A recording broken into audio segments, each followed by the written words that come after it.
ஒரு ஊரில் ஒரு ராஜா இருந்தார். அவர் ஒரு பூனை வளர்த்தார். ரொம்ப செல்லமாக அவர் அந்த பூனையை வளர்த்தார். அவர் என்ன பண்ணுவார் தெரியுமா? இரவு நேரத்தில் அந்த பூனையோட தலையில் ஒரு விளக்க வச்சுருவார். அந்த பூனை ரொம்ப ஜாக்கிரதையாக அந்த விளக்கு கீழே விழுந்துடாமல் பார்த்துக்கும். தலையை ஆட்டாமல் ரொம்ப நிதானமாக ராஜா பின்னாடி நடந்து போய்கிட்டே இருக்கும். அந்த விளக்கு வெளிச்சத்தில் எல்லா வேலைகளையும் செஞ்சுருவார். கையில் ஒரு விளக்கை தனியாக எடுத்துகிட்டு போக வேண்டிய அவசியமே இல்லை. விளக்கை தூக்கிட்டு போகிற வேலையை அந்த பூனை பார்த்துக்கும். அதனால் ராஜாவுக்கு அந்த பூனை மேலே ரொம்ப பிரியம். மந்திரிகளையெல்லாம் கூப்பிட்டு அவங்கக்கிட்ட சொல்லுவார், பார்த்தீங்களா இந்த பூனை எவ்வளவு விசுவாசமாக நடக்குது, என் பேரில் எவ்வளவு மரியாதை பார்த்தீங்களா அதுக்கு அப்படிம்பார். இதை கேட்டுவிட்டு அங்கேருந்து அமைச்சர்களில் ஒருத்தர் சொன்னார், மன்னா நீங்கள் சொல்கிறது சரிதான், இருந்தாலும் இந்த பூனையோட விசுவாசத்தை நாம் கொஞ்சம் சோதித்து பார்க்க வேண்டியிருக்கு அப்படின்னாராம். சரி, உங்கள் ஆசையை ஏன் கெடுக்கணும், நல்லா சோதிச்சு பாருங்க அப்படின்னு சொல்லிவிட்டார் ராஜா. உடனே அந்த அமைச்சர் என்ன பண்ணார் தெரியுமா? எங்கேயோ புறப்பட்டு போனார். ஒரு 5-6 எலிகளை பிடிச்சிட்டு வந்தார். அரண்மனையில் ராஜா ஏதோ வேலை பார்த்துக்கிட்டு இருக்கிறாரு. பக்கத்தில் அந்த பூனை ரொம்ப பணிவாக நின்றுக்கிட்டு இருக்குது.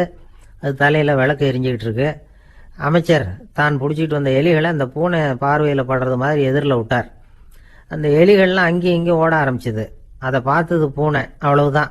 தலையில் இருக்கிற விளக்கை பற்றியும் கவலைப்படலை, ராஜாவை பற்றியும் கவலைப்படலை. ஒரே பாய்ச்சலாக பாஞ்சு எலிகளை துரத்த ஆரம்பிச்சுட்டுது. தலையில் இருந்த விளக்கு எங்கேயோ போய் விழுந்தது, அணைஞ்சு போச்சு. இருட்டில் ராஜா தடுமாற ஆரம்பிச்சுட்டார். இந்த சமயத்தில் அந்த அமைச்சர் மறுபடியும் விளக்கை ஏற்றினார். வெளிச்சம் வந்தது. அதுக்கப்புறம் அந்த அமைச்சர் பேசினார், அரசே, பூனையோட விசுவாசத்தை பார்த்தீங்களா? எலி அது கண்ணில் படுற வரைக்கும் தான் விசுவாசமாக இருந்தது. அது மாதிரி எலியை பார்த்ததும் எல்லாத்தையும் விட்டுட்டு அதை துரத்த ஆரம்பிச்சுட்டு பார்த்தீங்களா? தான் அந்த பூனையை பற்றி நினச்சது தப்புங்கிறது அதுக்கப்புறம் தான் அந்த ராஜாவுக்கு புரிஞ்சுதான். சரி, இப்போ எதுக்கு இந்த கதையெல்லாம் அப்படிங்கிறீங்களா? இந்த பூனை மாதிரி தான் நம்ம மனசும். மனசை எவ்வளவு தான் பயிற்சி கொடுத்து பக்குவமாக வச்சுருந்தாலும் பார்க்குறதுக்கு பரமசாது மாதிரி தான் இருக்கும். பார்க்க வேண்டியதை பார்த்துட்டுதுன்னா பாஞ்சிரும். இந்த பூனை மாதிரி புலன் இன்ப பொருள்கள் கிட்டாத வரைக்கும் மனம் அடங்கி இருக்கிறது மாதிரி தான் தெரியும். கொஞ்சம் வாய்ப்பு கிடைச்சாலும் அது குதிக்க ஆரம்பிச்சிடும், தப்பு பண்ண ஆரம்பிச்சிடும். பெரிய பெரிய முனிவர்கள் வாழ்க்கையில் நடந்த வீழ்ச்சி இதை தான் நிரூபிக்குது. புலன்களின் ஆற்றல் அதிகம். அதனால் மனக்கட்டுப்பாடு பயிற்சிகளில் ரொம்ப எச்சரிக்கையாக இருக்கணுங்கிறார் சுவாமி சிவானந்தர். மது பழக்கத்தையே விட்டுவிட்டேன்னு உறுதியாக இருப்பான். கடை கண்ணில் பட்டுவிட்டதுன்னா கால் அவனை கேட்காமலே இழுத்துக்கிட்டு உள்ளே போயிடும். இதுதான் மனசுங்கிறது. அதுதான் அந்த ராஜா வளர்த்த பூனை. நம்மால் ஒருத்தன் அந்த ராஜா பூனை தலையில் விளக்க வச்சது மாதிரி இவன் தன்னுடைய தலையிலேயே ஒரு விளக்கை ஏற்றி வச்சுக்கிட்டு என்னத்தையும் தேட ஆரம்பித்தான். தேடிக்கிட்டு இருக்கிறான். தலையை ஆட்டாமல் நிதானமாக நடந்து ரொம்ப நேரமாக தேடிட்டு இருக்கிறான். அந்த சமயம் அங்கே ஒருத்தர் என்னத்தை தேடுறீங்கன்னு கேட்டார். அதுதான் மறந்து போச்சு அப்படின்னு இழுத்தான். சரி, கொஞ்சம் இப்படி உட்காருங்க, ஞாபகம் வந்ததுன்னு தேட ஆரம்பிக்கலாம் அப்படின்னார் அவர். இவன் கொஞ்ச நேரம் உட்காந்து யோசித்தான். அப்புறம் திடீர்னு எழுந்திரிச்சான். ஞாபகம் வந்துட்டுதுன்னா. என்னன்னு கேட்டார். எங்கள் வீட்டில் இருந்த விளக்கை எங்கே வச்சேன்னு தெரியல, அதை தான் தேடிக்கிட்டு இருக்கிறேன், ஏற்றி வைக்கலாம்னு பார்க்குறேன் அப்படின்னா. எனக்கு இது மட்டும்தான் சார் தெரியும், இதை தவிர வேறு எதுவும் தெரியாது அப்படின்னு சொல்லிக்கிட்டே காலம் தள்ளுறவங்க ரொம்ப பேர். அவங்களெல்லாம் கஷ்டப்பட வேண்டியிருக்கும். ஒருத்தர் தன்னுடைய தொழிலில் ரொம்ப கெட்டிக்காரராக இருக்கலாம். அதுக்காக எப்பவும் அதே ஞாபகத்தில் இருந்துக்கிட்டு உலகியல் அறிவு இல்லாமல் இருந்துடக்கூடாது, அது ஆபத்து. இதுக்காக நம்ம தாத்தா பாட்டிலாம் ஒரு கதை சொல்லுவாங்களே, கேள்விப்பட்டிருக்கீங்களா? ஒரு சமயம் ஒரு 4 பேர் சேர்ந்து வெளியூருக்கு பிரயாணம் போனாங்களாம். அந்த 4 பேர் எப்படி தெரியுமா? ஒருத்தர் வேதாந்தி, இன்னொருத்தர் சங்கீத வித்வான், 3வது ஆள் வைத்தியர், 4வது ஆள் ஜோசியர். இவங்க 4 பேரும் நண்பர்கள். அதனால் சேர்ந்து புறப்பட்டாங்க. வழியில் ஒரு ஊரில் தங்கினாங்க. இருட்டி போச்சு. அதனால் இன்றைக்கி ராத்திரி இங்கேயே தங்கி இருந்துட்டு நாளைக்கு புறப்படலாம் அப்படின்னு தீர்மானம் பண்ணாங்க. சாப்பாட்டுக்கு என்ன பண்ணுறது? அங்கேயே கடத்தெருவுக்கு போய் சாமான்லாம் வாங்கியாந்து சமைச்சி சாப்பிட்லாம்னு முடிவு பண்ணாங்க. 4 பேர் இருக்கிறதுனால ஆளுக்கு ஒரு காரியமாக செய்யலாம் அப்படின்னு வேலையை பிரிச்சுக்கிட்டாங்க. வைத்தியர் கரிகாய் வாங்க போனார், வேதாந்தி எண்ணெய் வாங்க போனார், ஜோசியர் பலசரக்கு வாங்க போனார், சங்கீத வித்வானுக்கு சமைக்கிற வேலை. எல்லாம் சரி, ஆனால் நடந்தது என்ன தெரியுமா? கடைத்தெருவுக்கு காய்கறி வாங்க போனார்ல வைத்தியர், அங்கே போய் மார்க்கெட்டில் பார்த்தார். ஒவ்வொரு கறிகாயாக எடுத்து பார்த்தார். இது பித்தம், உடம்புக்கு ஒத்துக்காது, இது வாயு, உடம்புக்கு ஒத்துக்காது அப்படின்னு ஒவ்வொன்றா தள்ளினார். கடைசியில் ஒன்றுமே தேரல, வெறுங்கையோடு திரும்பி வந்துக்கிட்டு இருக்கிறார். எண்ணெய் வாங்க போனார் வேதாந்தி, அவர் ஒரு தொன்னையில் எண்ணெயை வாங்கினார். பேசாமல் அதை எடுத்துகிட்டு வர வேண்டியது தானே, முடியல. அவருடைய வேதாந்த மூளை சிந்திக்க ஆரம்பிச்சுட்டுது. இந்த தொன்னைக்கு எண்ணெய் ஆதாரமா அல்லது எண்ணெய்க்கு தொன்னை ஆதாரமா அப்படிங்கிற ஆராய்ச்சியில் இறங்கினார். என்னாச்சு தெரியுமா? அப்படி கவுத்து பார்த்தார். வாங்கின எண்ணெய் பூராவையும் வழியில் கொட்டிவிட்டு வெறும் தொன்னையோடு வந்து சேர்ந்தார். பலசரக்கு வாங்க போனார் ஜோசியர். அவர் ஒரு வழியில் பார்த்தாரு. வழியில் வந்தவங்களெல்லாம் அங்கங்கே ஒரு மரத்தடியில் உட்கார வச்சு அவங்களுக்கெல்லாம் ஆர்வம் சொல்ல ஆரம்பிச்சிட்டார். அப்படி ஒவ்வொருத்தராக சொல்லி முடிச்சுட்டு கடத்தருக்கு போய் சேர்ந்தார். இவர் அங்கே போய் சேர்றதுக்குள்ளே ரொம்ப நேரம் ஆகிட்டுது. கடையெல்லாம் பூட்டி விட்டு போயிட்டாங்க. என்ன செய்கிறது? அவரும் வெறுங்கையோடு திரும்பி வந்து சேர்ந்தார். சரி, இவங்க கதை தான் இப்படி ஆச்சு. அங்கே சமைக்கிறதுக்காக உட்காந்துருந்தார் சங்கீத வித்வான். அவர் கதை என்னாச்சு தெரியுமா? அங்கே அவர் அடுப்பை பற்ற வச்சு ஒலையை கொதிக்க வச்சார். அதாவது ஒரு பானையில் தண்ணியை ஊற்றி அடுப்பில் வச்சார். அது கொதிக்க ஆரம்பிச்சிது. தண்ணி கொதிக்கிற சத்தம் இருக்குதுல்ல, அது இவருக்கு தாளம் போடுறது மாதிரி இருந்தது.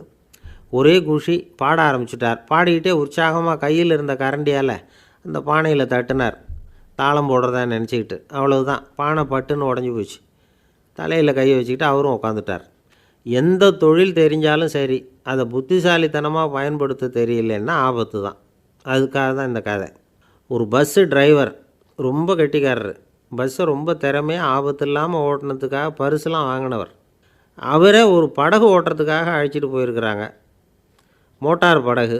அதையும் ரொம்ப திறமையாக தான் ஓட்டிகிட்டு போயிருக்கிறாரு. நடுக்கடலில் போனதும் படகு நின்று போச்சு. மோட்டாரில் ஏதோ கோளாறு. என்ன செய்யலாம் அப்படின்னு அந்த டிரைவரை கேட்டிருக்கிறாங்க படகுல இருந்தவங்கெல்லாம். அப்போ அவர் சொன்னாராம், கவலைப்படாதீங்க, ஒன்றும் பிரச்சனை இல்லை, எல்லோரும் கொஞ்சம் கீழே இறங்கி பின்னாடி தள்ளுங்க, மோட்டார் ஸ்டார்ட் ஆகிடும் அப்படின்னாராம். வாழ்க்கையில் சில சந்தர்ப்பங்களில் நாம் சில அவமானங்களை சந்தித்தே தீர வேண்டியிருக்கு. என்ன பண்ணுறது, காலம் அப்படி. அவமானப்படுறவங்க உடனே அடங்கி போய்டுறது தான் உலக வழக்கம். அவமானப்பட்டால் உடனே சீறி எழறவங்களும் உண்டு. ஆனால் அதையே ஒரு சவாலாக எடுத்துக்கிட்டு முன்னுக்கு வர்றவங்களும் சில பேர் இருக்கிறாங்க. அவங்க ரொம்ப அபூர்வம். இன்றைக்கி மனோதத்துவ நிபுணர்கள்லாம் என்ன சொல்கிறாங்க தெரியுமா? அவமானப்பட்டுட்டா உடனே அடங்கி போயிடக்கூடாதான். அதையே ஒரு சவாலாக எடுத்துக்கிட்டு மனசில் ஒரு வைராக்கியத்தோடு முயற்சி பண்ணினா வாழ்க்கையில் எல்லாரும் முன்னேறலாமா. அவமானங்கிறத நாம் வைராக்கியமாக மாற்றிக்கணும். அதுதான் வெற்றிக்கு வழி. ராமர் இந்த பூமியில் பிறந்ததே ஒரு வைராக்கியத்தினால தான் சார் அப்படின்னார் ஒருத்தர். எப்படிங்க அது அப்படின்னு கேட்டேன். அவர் சொன்னார், தசரதருக்கு ராமர் குழந்தையாக பிறக்கணும், அப்போ தான் இங்கே இருக்கிற கஷ்டங்கள்லாம் நீங்கும் அப்படின்னு சர்வ லோகமும் எதிர்பார்த்துக்கிட்டு இருக்குது. ஆனால் அவர் எப்போ பிறப்பார் அப்படின்னு யாருக்கும் தெரியல. அந்த காரியம் சீக்கிரம் நடக்கணுமே, அதுக்கு என்ன பண்ணுறது? நாரதர் வந்தார் ஒரு நாள் தசரதரை தேடி. தசரதா, உனக்கு ஒரு செய்தி தெரியுமான்னு ஆரம்பித்தார். அவர் எப்பவும் இப்படித்தானே ஆரம்பிக்கிறது வழக்கம். என்ன விஷயம்னு கேட்டார் தசரதர். தசரதா, நீ அடிக்கடி உன்னோட தேரில் ஏறிக்கிட்டு தேவலோகத்துக்கு போகிற, அங்கே போகிற வர்ற எல்லாம் பண்ணிகிட்ருக்க, எல்லாம் சரி. தேவலோகத்துலேயும் உன்னை நல்லபடியாக தான் வரவேற்கிறாங்க. தேவேந்திரன் உன்னை பிரியமாக அழைச்சிட்டு போய் தன்னுடைய அரியாசனத்திலேயே தனக்கு பக்கத்திலேயே உட்கார வைக்கிறான்.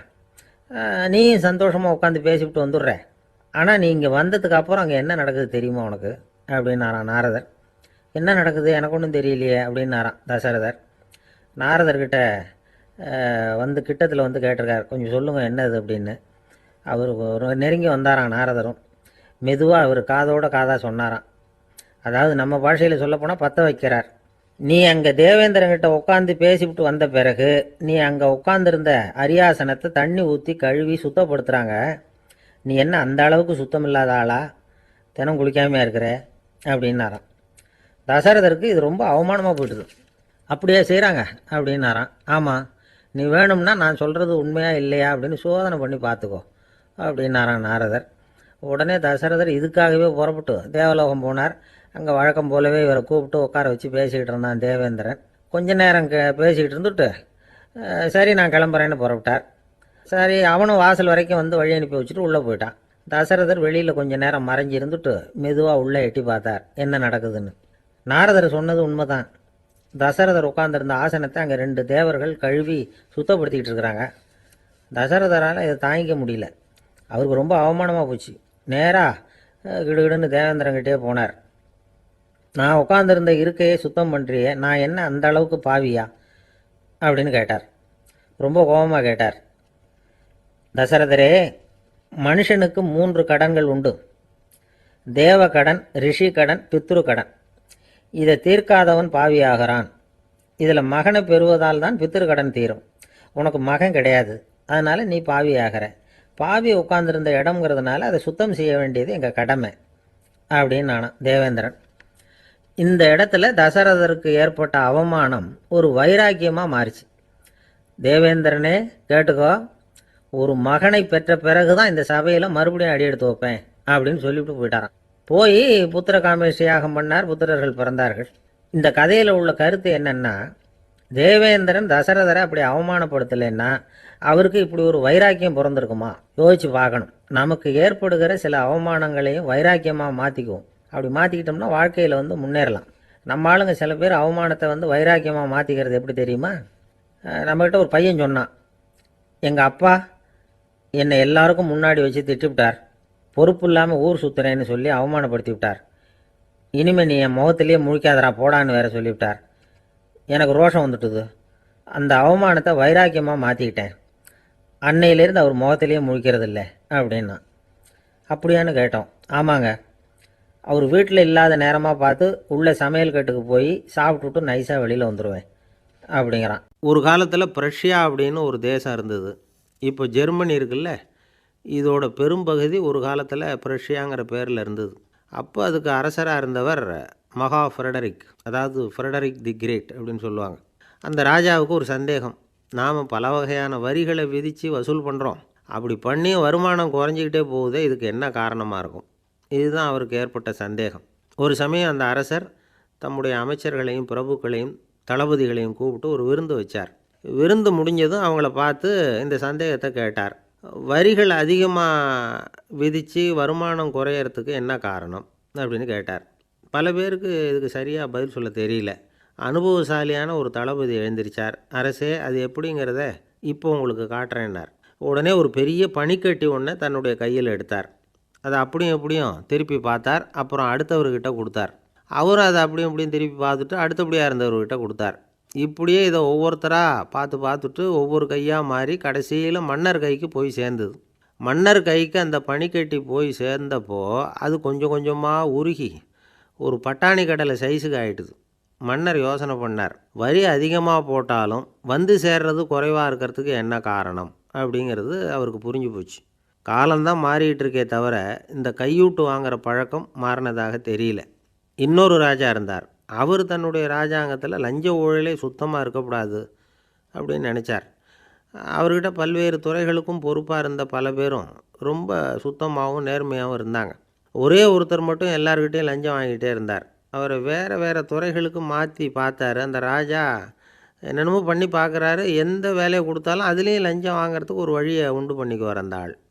ராஜாவுக்கு இது ஒரு பெரிய தலைவலியாக போட்டுது. இவர் என்ன பண்ணுறது, இவருக்கு என்ன வேலையை கொடுக்கறது, கொஞ்சம் கூட லஞ்சம் வாங்கிறதுக்கு சான்ஸே இல்லாத ஒரு வேலையை கொடுக்கணும் அப்படின்னு திட்டம் போட்டார்.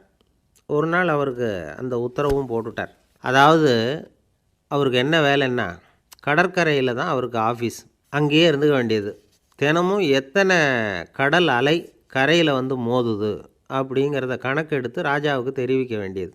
இதுதான் அவருக்கு வேலை. பேசாமல் அலையை எண்ணிட்டு உட்காந்துருக்கட்டும், அப்போவாவது அவர் லஞ்சம் வாங்குகிற சந்தர்ப்பம் இல்லாமல் போயிடும் அவருக்கு அப்படின்னு நினச்சார் ராஜா. இந்த ஆள் கடற்கரைக்கு போய் டியூட்டியில் ஜாயின் பண்ணிக்கிட்டார். ஒரே மாதத்தில் அங்கே சொந்தமாக ஒரு பிரம்மாண்டமான மாளிகை கட்டிவிட்டார். ராஜாவுக்கு இது பெரிய ஆச்சரியமாக போச்சு. அலையை என்ற வேலையில் அந்த ஆள் எப்படி பணம் சம்பாதிச்சார் அப்படின்னு விசாரித்து பார்த்தார் அக்கம் பக்கத்தில். அந்த ஆள் என்ன பண்ணியிருக்கிறாருன்னா, கடற்கரையில் போய் பொறுப்பை ஏற்றுக்கிட்ட உடனே அங்கே இருந்த மீனவர்கள்கிட்ட எல்லாம் இந்த கரையில் ஒரு நாளில் மோதுகிற அலைகள் எத்தனை அப்படின்னு கேட்டிருக்காரு. அது எப்படிங்க தெரியும்னு இருக்காங்க அவங்க. தினமும் அந்த எண்ணிக்கை தெரியணும். நம்ம ராஜாவுக்கு தினமும் அறிக்கை அனுப்பணும், டெய்லி ரிப்போர்ட்டு. தவறுனா நீங்கள் இந்த கடலில் போய் மீன் பிடிக்கிறதுக்கு ராஜாவோட அனுமதி கிடைக்காது அப்படின்ட்டுருக்கார். உடனே மீனவர்கள்லாம் பயந்து போட்டாங்க. கடலுக்கு போகிறதுக்கு அனுமதி இல்லைன்னா பட்டினி கிடக்கிறது மாதிரி ஆகிடுமே. மெதுவாக அந்த ஆளுக்கிட்ட போனாங்க, காதோட காதாக சொன்னாங்க, ஐயா, எங்களால் கடல் அலையை எண்ண முடியாது. தினமும் எங்களால் முடிஞ்சதை உங்களுக்கு பணமாக கொடுத்துட்றோம். நீங்கள் தான் ராஜா கிட்ட சிபாரிசு பண்ணி நாங்கள் தொடர்ந்து மீன் பிடிக்கிறதுக்கு அனுமதி வாங்கி கொடுக்கணும் அப்படின்னு வேண்டிக்கிட்டாங்க. பணம் தினமும் சேர ஆரம்பிச்சுட்டுது. பதவியில் மற்ற பதவியோட இந்த பதவி எவ்வளவோ மேல் அப்படின்னு நினச்சிட்டோம் அந்த ஆள். அது மட்டும் இல்லை, தயவு பண்ணி என்னை இந்த இடத்த விட்டு மாற்றிவிடாதீங்க சார் அப்படின்னு வேற கேட்க ஆரம்பிச்சிட்டானா. இமயமலை அடிவாரத்தில் ஒரு மடம். அங்கே ஒரு சன்னியாசி இருந்தார். அவர்கிட்ட ஒருத்தர் வந்தார். சுவாமி, ஆசையை உதற நினைக்கிறேன், முடியல, ஒட்டிக்கிட்டே வருது அப்படின்னாராம். இப்படி உட்கார, ஒரு கதை சொல்கிறேன் அப்படின்னு சொல்லி அவர் சொல்ல ஆரம்பித்தாராம். அவர் சொன்ன கதை என்னென்னா, ஒரு ஊரில் ஒரு ஆள் இருந்தான். அவன் பேர் குப்புசாமி. அவன்கிட்ட எப்பவும் ஒரு பழைய தொப்பி இருக்கும், விடவே மாட்டான். அதனால் அவனை எல்லோரும் தொப்பி சாமி அப்படின்னு தான் கூப்பிடுறது வழக்கம். ஒரு புது தொப்பி வாங்கிக்கப்படாதாப்பா அப்படின்னு நண்பர்கள்லாம் சொல்லி பார்த்தாங்க. பணத்துக்கு எங்கே போவேன் அப்படின்னு விட்டானான். பணம் வச்சுருக்கான், செலவு பண்ண மனசு வரல, மகா கஞ்சன். பழைய பாட்டில்கள்லாம் வாங்கி விற்றுக்கிட்டு இருந்தான். அப்படி ஒரு தடவை பழைய கண்ணாடி சாமான்களை ஏலத்தில் எடுத்தப்போ அதில் ஒரு அருமையான சென்ட்டு பாட்டில் கிடச்சிது. உடனே ஒரு ஐடியா பண்ணான். அந்த சென்ட்டை சின்ன சின்ன பாட்டில்களில் அடைச்சி ஜன்னல் ஓரமாக அடுக்கி வச்சுட்டான். அதை விற்றா நிறைய பணம் கிடைக்குமே. அதனால் இதுக்கு இடையில் ஒரு நாள் அவன் அப்படியே உட்காந்துருந்தான். அந்த நேரம் நண்பன் வந்தான். ஏண்டா, உன் பழைய தொப்பியை மாற்றப்படாதா, ஊரில் எல்லோரும் கேலி பேசுகிறாங்களே உன்னை தொப்பி சாமின்னு அப்படின்னு சொல்லி கேட்டிருக்கான். இந்த சென்ட்டு பாட்டில் விற்றதும் பணம் வரும், அதுக்கப்புறம் பார்க்கலாம் அப்படின்னு நானா இவன். சரி வா, நீச்சல் குளத்துக்கு போயிட்டு வருவோம் அப்படின்னு கூப்பிட்ருக்கான் நண்பன். 2 பேரும் போனாங்க. அதே நேரம் அந்த ஊர் நீதிபதியும் அங்கே குளிக்க வந்தாராம். அவர்கிட்ட இருந்தது விலை வசந்த ஒரு புது தொப்பி. அதை அங்கே இருந்த ஸ்டாண்டில் மாட்டிவிட்டு குளிக்க போனார். இதுக்கிடையில் குப்புசாமி குளிச்சுட்டு வந்தான். அவனுடைய பழைய தொப்பியை காணலை. அந்த புது தொப்பியை பார்த்தா இது நண்பனுடைய வேலை தான் அப்படிங்கிறதாக புரிஞ்சுக்கிட்டு அதை எடுத்து மாட்டிகிட்டு வந்துட்டான். நீதிபதி குளிச்சுட்டு வந்து பார்க்குறாரு, தொப்பியை காணும். போலீஸில் புகார் கொடுத்தார். அவங்க தேடினாங்க. ஒரு மூலையில் பழைய தொப்பி கிடச்சிது. அடடா, இது நம்ம குப்புசாமியோட தொப்பி இல்லையா அப்படின்னு நானா ஒருத்தன். உடனே அவன் வீட்டுக்கு தேடிட்டு போயிருக்காங்க. அங்கே போய் பார்த்தா புது தொப்பி அங்கே இருக்குது.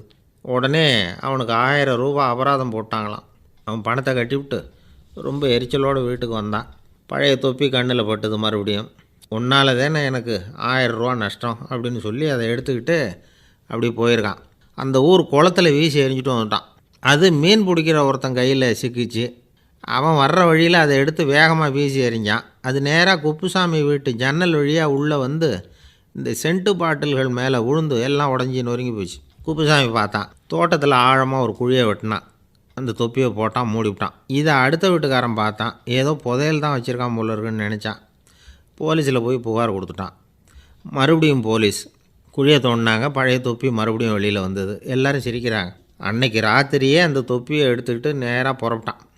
ஒரு கல்லில் அதை சேர்த்து கட்டி குடிநீர் தொட்டி இருக்கும்ல, அதில் போட்டுட்டு வந்துட்டான். இனிமேல் என்ன பண்ணும் பார்ப்போன்னு. ஒரு நாள் திடீர்னு குழாயெல்லாம் அடைப்பட்டு போச்சு. மாநகராட்சி அலுவலர்கள் என்னன்னு பார்த்தா அந்த பழைய தொப்பி குழாயை அடைச்சிக்கிட்டு இருக்குது. இது குப்புசாமியோட தொப்பிங்கிறது தான் எல்லாருக்கும் தெரியுமே. உடனே குடிநீரை பாழாக்கணத்துக்காக குப்புசாமிக்கு கோர்ட்டு 2500 ரூபா அபராதம் போட்டுவிட்டுது. அதையும் கட்டிவிட்டு வெளில வந்தான். கடைசியாக முடிவு பண்ணான். ஒரு நெருப்பு குச்சியை கிழிச்சான். தொப்பியை கொளுத்தினான். எரிஞ்சுது. எடுத்து வெளில எரிஞ்சான். கொஞ்ச நேரத்தில் தீ அணைப்பு படம் வந்துட்டுது. ஆமாம், இவன் எடுத்து எரிஞ்சது வெளியில் விழுந்து வீட்டு கூரையே பற்றிக்கிட்டு எரிய ஆரம்பிச்சுட்டுது. அவனோட பணத்தாசையும் அதோடு சேர்ந்து எரிஞ்சு போச்சான். இப்படி ஒரு கதை. இந்த கதையை சொல்லி முடித்தார் அந்த இமயமலை அடிவாரத்தில் இருந்த சன்னியாசி. இப்போ அந்த குப்புசாமி எங்கே இருக்கிறான்னு கேட்டார் எதிரில் இருந்தவர். இதோ உன் எதிரிலே இருக்கிறான், நான் தான் அந்த குப்புசாமி அப்படின்னாரான் அந்த சன்னியாசி. அந்த குப்புசாமிகிட்ட இருந்தது மாதிரி ஒரு பழைய தொப்பி நம்ம ஒவ்வொருத்தர்கிட்டையும் உண்டு. அதை எப்படி தொலைக்கிறதுன்னு தெரியாமல் தடுமாறிக்கிட்டு இருக்கிறோம். அது என்ன தொப்பிங்கிறீங்களா? அதுதான் நம்மை சூழ்ந்திருக்கிற மாயை அப்படிங்கிறார் சுவாமி சின்மயானந்தர். மெய்ஞானம் கிடைக்கிறப்போ மாயை எரிஞ்சு போகும் அப்படிங்கிறது அவருடைய கருத்து. நம்மால் ஒருத்தர் வேகமாக ஓடி வந்தார். காலில் மாட்டியிருந்த பழைய செருப்பு 2ஐயும் ஆவேசமாக தூக்கி ஒரு கிணத்துல போட்டுட்டு வெறுங்காலோடு நடந்து வந்துக்கிட்டு இருக்கிறார். ஏன் அப்படி பண்ணீங்க அப்படின்னு கேட்டோம். அந்த செருப்புக்கு சொந்தக்காரன் பின்னாடி வந்துக்கிட்டு இருக்கிறான், அதனால் அப்படி பண்ணேன் அப்படிங்கிறார் இவர். ஒரு ராஜா இருந்தார். நாடு பூராவும் நிறைய மரங்களை நட்டு வளர்க்கணுங்கிறது அவரோட ஆசை. தானே அதுக்கு முன்மாதிரியாக இருக்கணும்னு நினச்சார். அரண்மனையை சுற்றி மரங்களை நட்டு வளர்த்தார். இதை பார்த்துட்டு ஜனங்களும் அவங்கவுங்க வீட்டை சுற்றி மரக்கன்றுகளை நட்டு வளர்த்தாங்க. கொஞ்ச காலத்தில் ஊர் பூரா பசுமையாக மாறிச்சு. எல்லாருக்கும் சந்தோஷமாக இருந்தது. இது ஒரு பக்கம் இருக்கட்டும். இப்போ நான் சொல்ல போகிற கதை வேறு. அதாவது அந்த ராஜா ஒரு நாள் தன்னுடைய அரண்மனையை சுற்றி இருக்கிற விதவிதமான மரங்களை எல்லாம் போய் பார்த்தார். எப்படி இருக்கிறீங்க அப்படின்னு ஒவ்வொரு மரத்துக்கிட்டையும் விசாரிச்சாராம். எந்த மரமும் சந்தோஷமாக இருக்கிறதா தெரியல. அதுக்கும் மனசில் ஒரு குறை. முதல்ல ஆலமரத்துக்கிட்ட போனார். அது சொல்லிச்சு, மண்ணா, நான் நல்லா பெருசாக வளர்ந்துருக்கிறேன், அடர்த்தியாக இருக்கிறேன், கிளையெல்லாம் 4 பக்கமும் நல்லா படர்ந்து தான் இருக்குது. இருந்தாலும் எந்த பிரயோஜனமும் இருக்கிறதா தெரியல எனக்கு. என்னுடைய பழம்லாம் ரொம்ப சின்னதாக இருக்குது, என் கண்ணுக்கு சரியாக புறப்பட மாட்டேங்குது. நான் இருக்கிற சைஸுக்கு என்னுடைய கிளையில் இருக்கிற பழம்லாம் எவ்வளோ பெருசாக இருக்கணும். அது இத்தினூண்டு இருக்கிறது எனக்கு பெரிய அவமானமாக இருக்குது. இப்படி இங்கே நின்றுக்கிட்டு இருக்கிறதே ரொம்ப கூச்சமாக இருக்குது. ஒரு நல்ல புயல் வந்ததுன்னா பேசாமல் சாஞ்சு விடலாமான்னு பார்க்குறேன் அப்படின்னு புலம்புது ஆலமரம். சரி இருக்கட்டும்னு நினச்சிக்கிட்டு ராஜா அடுத்தபடியாக ஒரு அத்தி மரத்துக்கிட்ட போனார். அதுவும் புலம்ப ஆரம்பிச்சிட்டுது.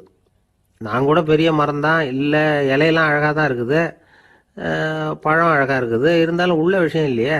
அத்தி பழத்தை புட்டு பார்த்தா அத்தனையும் சொத்த அப்படின்னு பழமொழியே உண்டாயிட்டுதே. இப்படி ஒரு கெட்ட பேரோடு நான் இருக்கணுமா அப்படின்னு புலம்புது அது. சரி இது இருக்கட்டும் அப்படின்னு சொல்லி அடுத்தபடியாக வேப்ப மரத்துக்கிட்ட போனார். அது தன்னுடைய வேதனையை வெளியிட்டது. எனக்கு எவ்வளவோ மருத்துவ குணங்கள்லாம் இருக்கிறதா சொல்லிக்கிறாங்க, இருந்தாலும் என்ன பிரயோஜனம்? என்னுடைய பழத்தை மனிதர்கள் யாரும் விரும்பி சாப்பிட்றது இல்லையே அப்படின்னுது. ராஜா அடுத்தாப்புல இருந்து ஒரு பனை மரத்துக்கிட்ட போனார். நான் நல்லா உயரமாக தான் வளர்ந்துருக்கிறேன், மற்ற மரங்கள்லாம் என்னை வந்து அண்ணாந்து தான் பார்க்கணும், இருந்தாலும் என்கிட்ட நிழலுக்காக யாரும் வந்து ஒதுங்கிறது இல்லையே அப்படின்னுது. என்ன இது எல்லா மரமும் இப்படி திருப்தி இல்லாமல் இருந்துகிட்டு இருக்குதே அப்படின்னு நினச்சிக்கிட்டே ராஜா அடுத்தபடியாக அங்கே இருந்த ஒரு பைன் மரத்துக்கிட்ட போனார். அழகாக உயரமாக பசுமையாக தான் இருந்தது, ஆனால் பழமோ பூவோ கிடையாது. அதை நினச்சி அது வருத்தப்பட்டுக்கிட்டு இருக்குது.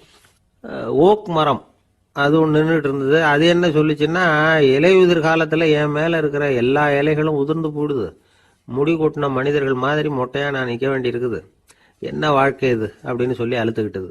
சரி புளிய மரம் என்ன சொல்லுது பார்ப்போம்னு அதுகிட்ட போனால், என்னுடைய நிழலில் யாருமே தங்க மாட்டாங்க, உடம்புக்கு சூடுன்னு ஒதுங்கி போயிடுவாங்க, அடிமரத்தை பார்த்தீங்கன்னா பட்டையெல்லாம் உறிஞ்சி பார்க்கறதுக்கே கேவலமாக இருப்பேன் அப்படின்னுது அது.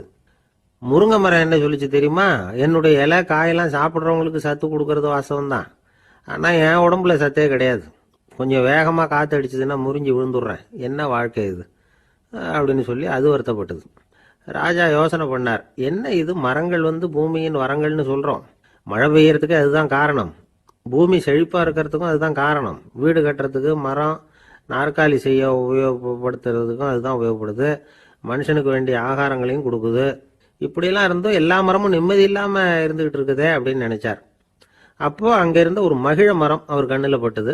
அந்த மரம் மட்டும் கொஞ்சம் நிம்மதியாக மகிழ்ச்சியாக இருக்கிறது மாதிரி தெரிஞ்சுது. உடனே ராஜா அதுகிட்ட போனார். உனக்கு மனசில் எதுவும் குறை இல்லையான்னு கேட்டார். இல்லை நான் சந்தோஷமாக தான் இருக்கேன்னு அந்த மகிழ மரம். அப்படியான்னு ஆச்சரியமாக கேட்டார் ராஜா. ஆமாம் மன்னா, இந்த இடத்துல நீங்கள் ஒரு முருங்கை மரத்தையோ வேப்ப மரத்தையோ கூட நட்டிருக்கலாம், ஆனால் இந்த இடத்துல நடுறதுக்கு என்ன தேர்ந்தெடுத்திருக்கிறீங்க, அதுவே எனக்கு பெருமை, அதுவே எனக்கு திருப்தி அப்படின்னு தான் மகிழ மரம். மகிழ மரம் சாதாரணமாக தான் இருக்கும், இளம் மஞ்சள் நிறத்தில் பூக்கள், அது காய்ந்தும் மனம் வீசும். மகிழ மரம் மாதிரி மன திருப்தியோடு வாழறதுக்கு நாம் கற்றுக்கணுமா. நாம் இந்த உலகத்தில் ஒரு நாயாவோ நரியாவோ கூட பிறந்திருக்கலாம், மனுஷனாக பிறந்திருக்கிறோம், அதுவே பெருமை தானே. இந்த நிறைவு தான் மகிழ்ச்சியின் ரகசியம். ஒரு பையன் அப்பா கிட்ட போய், அப்பா நீங்கள் இந்த உலகத்தில் ஒரு மனுஷனாக பிறந்தது என்னோட அதிர்ஷ்டம் நானா. ஏண்டா அப்படி சொல்கிறேன்னு இருக்கார் அப்பா. நீங்கள் ஒரு கரடியாக பிறந்திருந்தா இந்நேரம் நானும் ஒரு கரடி குட்டியாக தானே இருந்திருப்பேன் அப்படின்னு நானா பையன். காசியில் இருக்கிற கடவுள் காசி விஸ்வநாதர், அங்கே இருக்கிற தேவி காசி விசாலாட்சி. இவங்க 2 பேரும் ஒரு நாள் பேசிக்கிட்டு இருந்தப்போ கடவுள் சொன்னார், இந்த மனிதர்களை நாம் ரொம்பவும் நம்பிக்கையோடு தான் படைச்சிருக்கிறோம், இருந்தாலும் அவங்களுக்கு தான் நம்பிக்கை இல்லை, எதுலேயும் ஒரு உண்மையான நம்பிக்கை இல்லாமல் வாழ்ந்துக்கிட்டு இருக்கிறாங்க அப்படின்னார். என்ன அப்படி சொல்கிறீங்க, அதை பாருங்கள், எவ்வளவு பேர் காசியை தேடிட்டு வந்து கங்கையில் குளிச்சுக்கிட்டு இருக்கிறாங்க, அவங்களெலாம் நம்பிக்கை இல்லைன்னா இவ்வளவு தூரம் தேடிட்டு வந்து இங்கே குளிப்பாங்களா அப்படின்னு நாங்கள் தேவி. சரி அதை சோதித்து பார்க்கலாம் அப்படின்னு 2 பேரும் முடிவு பண்ணிக்கிட்டாங்க. உடனே ஒரு திட்டம் போட்டாங்க. அது எப்படின்னா, நாம் 2 பேருமே பக்தர்கள் மாதிரி உருவத்தை மாற்றிக்கிட்டு கங்கை கரைக்கு போக வேண்டியது. நான் வந்து கங்கையில் இறங்கி குளிக்கிறேன், கொஞ்ச நேரத்தில் சுழலில் மாட்டிக்கிட்டது மாதிரி நடிக்கிறேன், நீ உடனே கரையிலிருந்து சத்தம் போடும், என்னோடய வீட்டுக்காரரை யாராவது காப்பாற்றுங்களேன் காப்பாற்றுங்களேன்னு சத்தம் போடும். அதோடு இன்னொன்று சொல்லு, யாராவது ஒரு புண்ணிய ஆத்மா அவர்கிட்ட போய் அவருடைய முடியை பிடிச்சி இழுக்கணும், அப்படி ஒரு சாபம் இருக்குது எங்களுக்கு. புண்ணிய ஆத்மா, அதாவது எந்த பாவமும் செய்யாத இல்லாத ஒருத்தர் தான் அவரை காப்பாற்ற முடியும், அப்படிப்பட்டவங்க யாராவது வெள்ளத்தில் குதித்து என்னுடைய கணவரை காப்பாற்றுங்கோ அப்படின்னு நீ சத்தம் போடு, கூச்சல் போடு, என்ன நடக்குதுன்னு பார்க்கலாம் அப்படின்னார் கடவுள். சரின்னு சொல்லி 2 பேருமா சாதாரண பக்தர்கள் மாதிரி கங்கை கரைக்கு வந்து சேர்ந்தாங்க. அவர் இறங்கி குளித்தார். திட்டம் போட்டது மாதிரியே சுழலில் மாட்டிக்கிட்டது மாதிரி கத்துனார். கரையில் இருந்த அந்த அம்மா, ஐயோ என் கணவரை காப்பாற்றுங்களேன், யாராவது காப்பாற்றுங்களேன்னு கத்துனாங்க. பல பேர் ஓடி வந்தாங்க. உடனே இவங்க, பாவம் இல்லாத புண்ணிய ஆத்மா ஒருத்தரால் தான் என்னுடைய கணவர் காப்பாற்றப்படணுங்கிறது விதி, அப்படி ஒரு சாபம் இருக்குது, அதனால் புண்ணிய ஆத்மா யாராவது அவர்கிட்ட போய் அவர் முடியை பிடிச்சி தூக்குனா அவரை காப்பாற்றி போடலாம் அப்படின்னாங்க. இவங்க இப்படி சொன்னதும் எல்லோரும் திகைச்சு போய் நின்றுட்டாங்க. ஒவ்வொருத்தருக்கும் அவங்க செஞ்ச பாவம்லாம் ஒவ்வொன்றா ஞாபகத்துக்கு வர ஆரம்பிச்சுட்டுது. சரி, இதுக்கு நாம லாயக்கு இல்லை அப்படின்னு சொல்லி ஒதுங்கி போக ஆரம்பிச்சிட்டாங்க எல்லாம். இந்த சமயத்தில் யாரோ ஒருத்தர் வேகமாக ஓடி வந்தார். ஆற்றுல குதித்தார். அவர்கிட்ட போனார், முடியை பிடிச்சார், தூக்கினார், அவரை காப்பாற்றி கரைக்கு கொண்டுட்டு வந்துட்டார். அப்படி காப்பாற்றின அந்த ஆளை இவங்க 2 பேரும் தனியாக கூப்பிட்டுக்கிட்டு ஒரு மண்டபத்துக்கு வந்துட்டாங்க. வந்து விசாரிக்கிறாங்க. நீ யாரப்பா அப்படின்னு கேட்குறாங்க. ஏதும் தெரியாத மாதிரி. நான் இந்த ஊர் அன்ன சத்திரத்தில் வேலை செய்கிற ஒரு சமையல்காரன் அப்படிங்கிறார். நீ வந்து கங்கையில் குளிக்கிறது உண்டான்னு கேட்டிருக்காங்க. நான் இந்த ஊர்லேயே தான் இருக்கிறேன், இருந்தாலும் தினமும் கங்கையில் குளிக்கிறது இல்லை, எப்போவாவது ஒரு நாள் அங்கே குளிப்பேன் அப்படின்னார். கங்கையில் மூழ்கி எழுந்திரிச்சா பாவம்லாம் தொலையும்னு சொல்கிறாங்க. அப்படி இருக்கிறப்போ அங்கே இன்றைக்கி கங்கையில் குளிச்சுக்கிட்டு இருக்கிறவங்கெல்லாம் தங்களை வந்து புண்ணிய ஆத்மாவா நினைக்கல. கங்கையில் குளிக்காத நீ உன்னை வந்து புண்ணிய ஆத்மாவாக நினச்சி என்னை காப்பாற்ற வந்திருக்கிற, அது எப்படி அப்படின்னு கேட்டார். அதுக்கு அந்த ஆள் சொல்கிறான், கங்கையில் குதித்ததுக்கு அப்புறம் தானே உங்களை காப்பாற்ற போகிறோம், அப்படி குதிக்கும் பொழுது என்னுடைய பாவம்லாம் போயிருக்கும்ல, நான் புண்ணிய ஆத்மாவாக ஆயிருப்பேனே, அதனால தான் துணிஞ்சு வந்து உங்களை காப்பாற்றினேன் அப்படின்னா. கடவுளும் தேவியும் அவனுக்கு வந்து காட்சி கொடுத்தாங்களாம். இப்படி ஒரு கதை உண்டு. அதாவது கங்கையில் குளிச்சுக்கிட்டு இருக்கிறவங்களுக்கே தங்களுடைய பாவம் போகுங்கிற நம்பிக்கை பரிபூர்ணமாக இல்லை, குளிக்காத ஒருத்தனுக்கு அந்த நம்பிக்கை இருந்தது. அதனால் அவனால் கடவுளை பார்க்க முடிஞ்சது. கடவுளை வந்து நாமளும் பார்க்க முடியுமா முடியாதா அப்படிங்கிற குழப்பம்லாம் நமக்கு வேண்டியதில்லை. நம்பிக்கையோடு வாழணுங்கிற உண்மையை மட்டும் இந்த கதையிலேருந்து புரிஞ்சுக்கிட்டால் போதும்.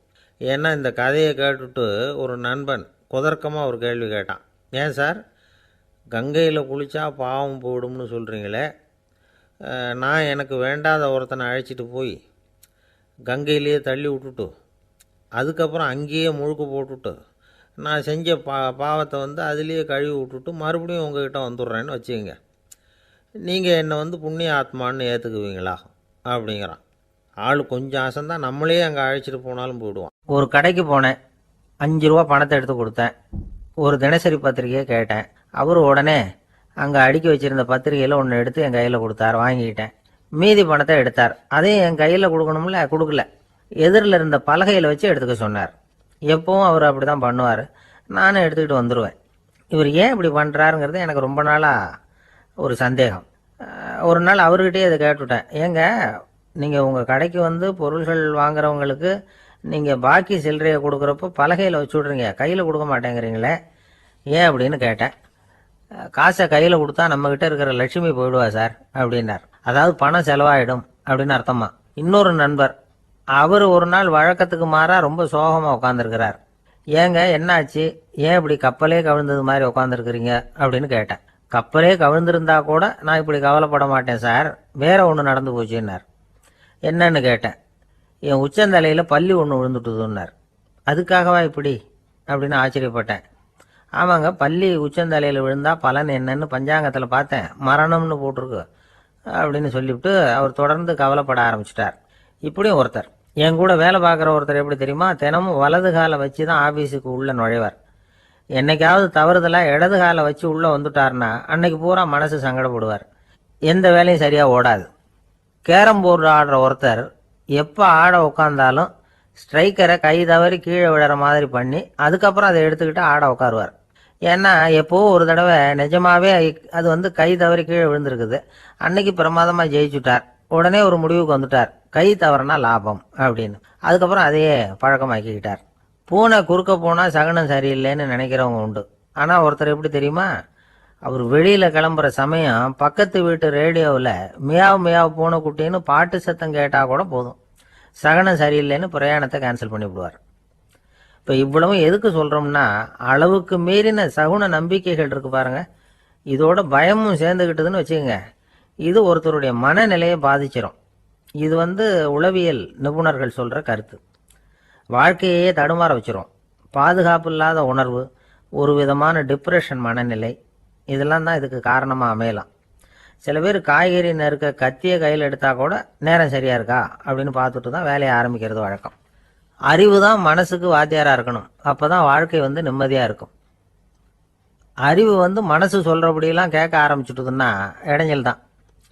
ஒருத்தருக்கு 7ஆம் நம்பர் தான் ராசியான நம்பரான். 7ஆம் தேதி தான் எந்த காரியத்தையும் ஆரம்பிப்பாராம். 7 எழுத்து வர்றது மாதிரி பேரை மாற்றி வச்சுக்கிட்டார். 7 மணிக்கு தான் தினமும் எழுந்திருப்பார். 7ஆம் நம்பர் வீட்டில் தான் குடியிருக்கார். கல்யாணம் கூட 7ஆம் தேதி தான் பண்ணிக்கிட்டார். அவர் ஒரு நாள் குதிரை பந்தயத்துக்கு போனாராம். குதிரையோட பேரையெல்லாம் பார்த்தார். ஒரு குதிரையோட பேர் 7 எழுத்தில் அமைஞ்சிருந்தது.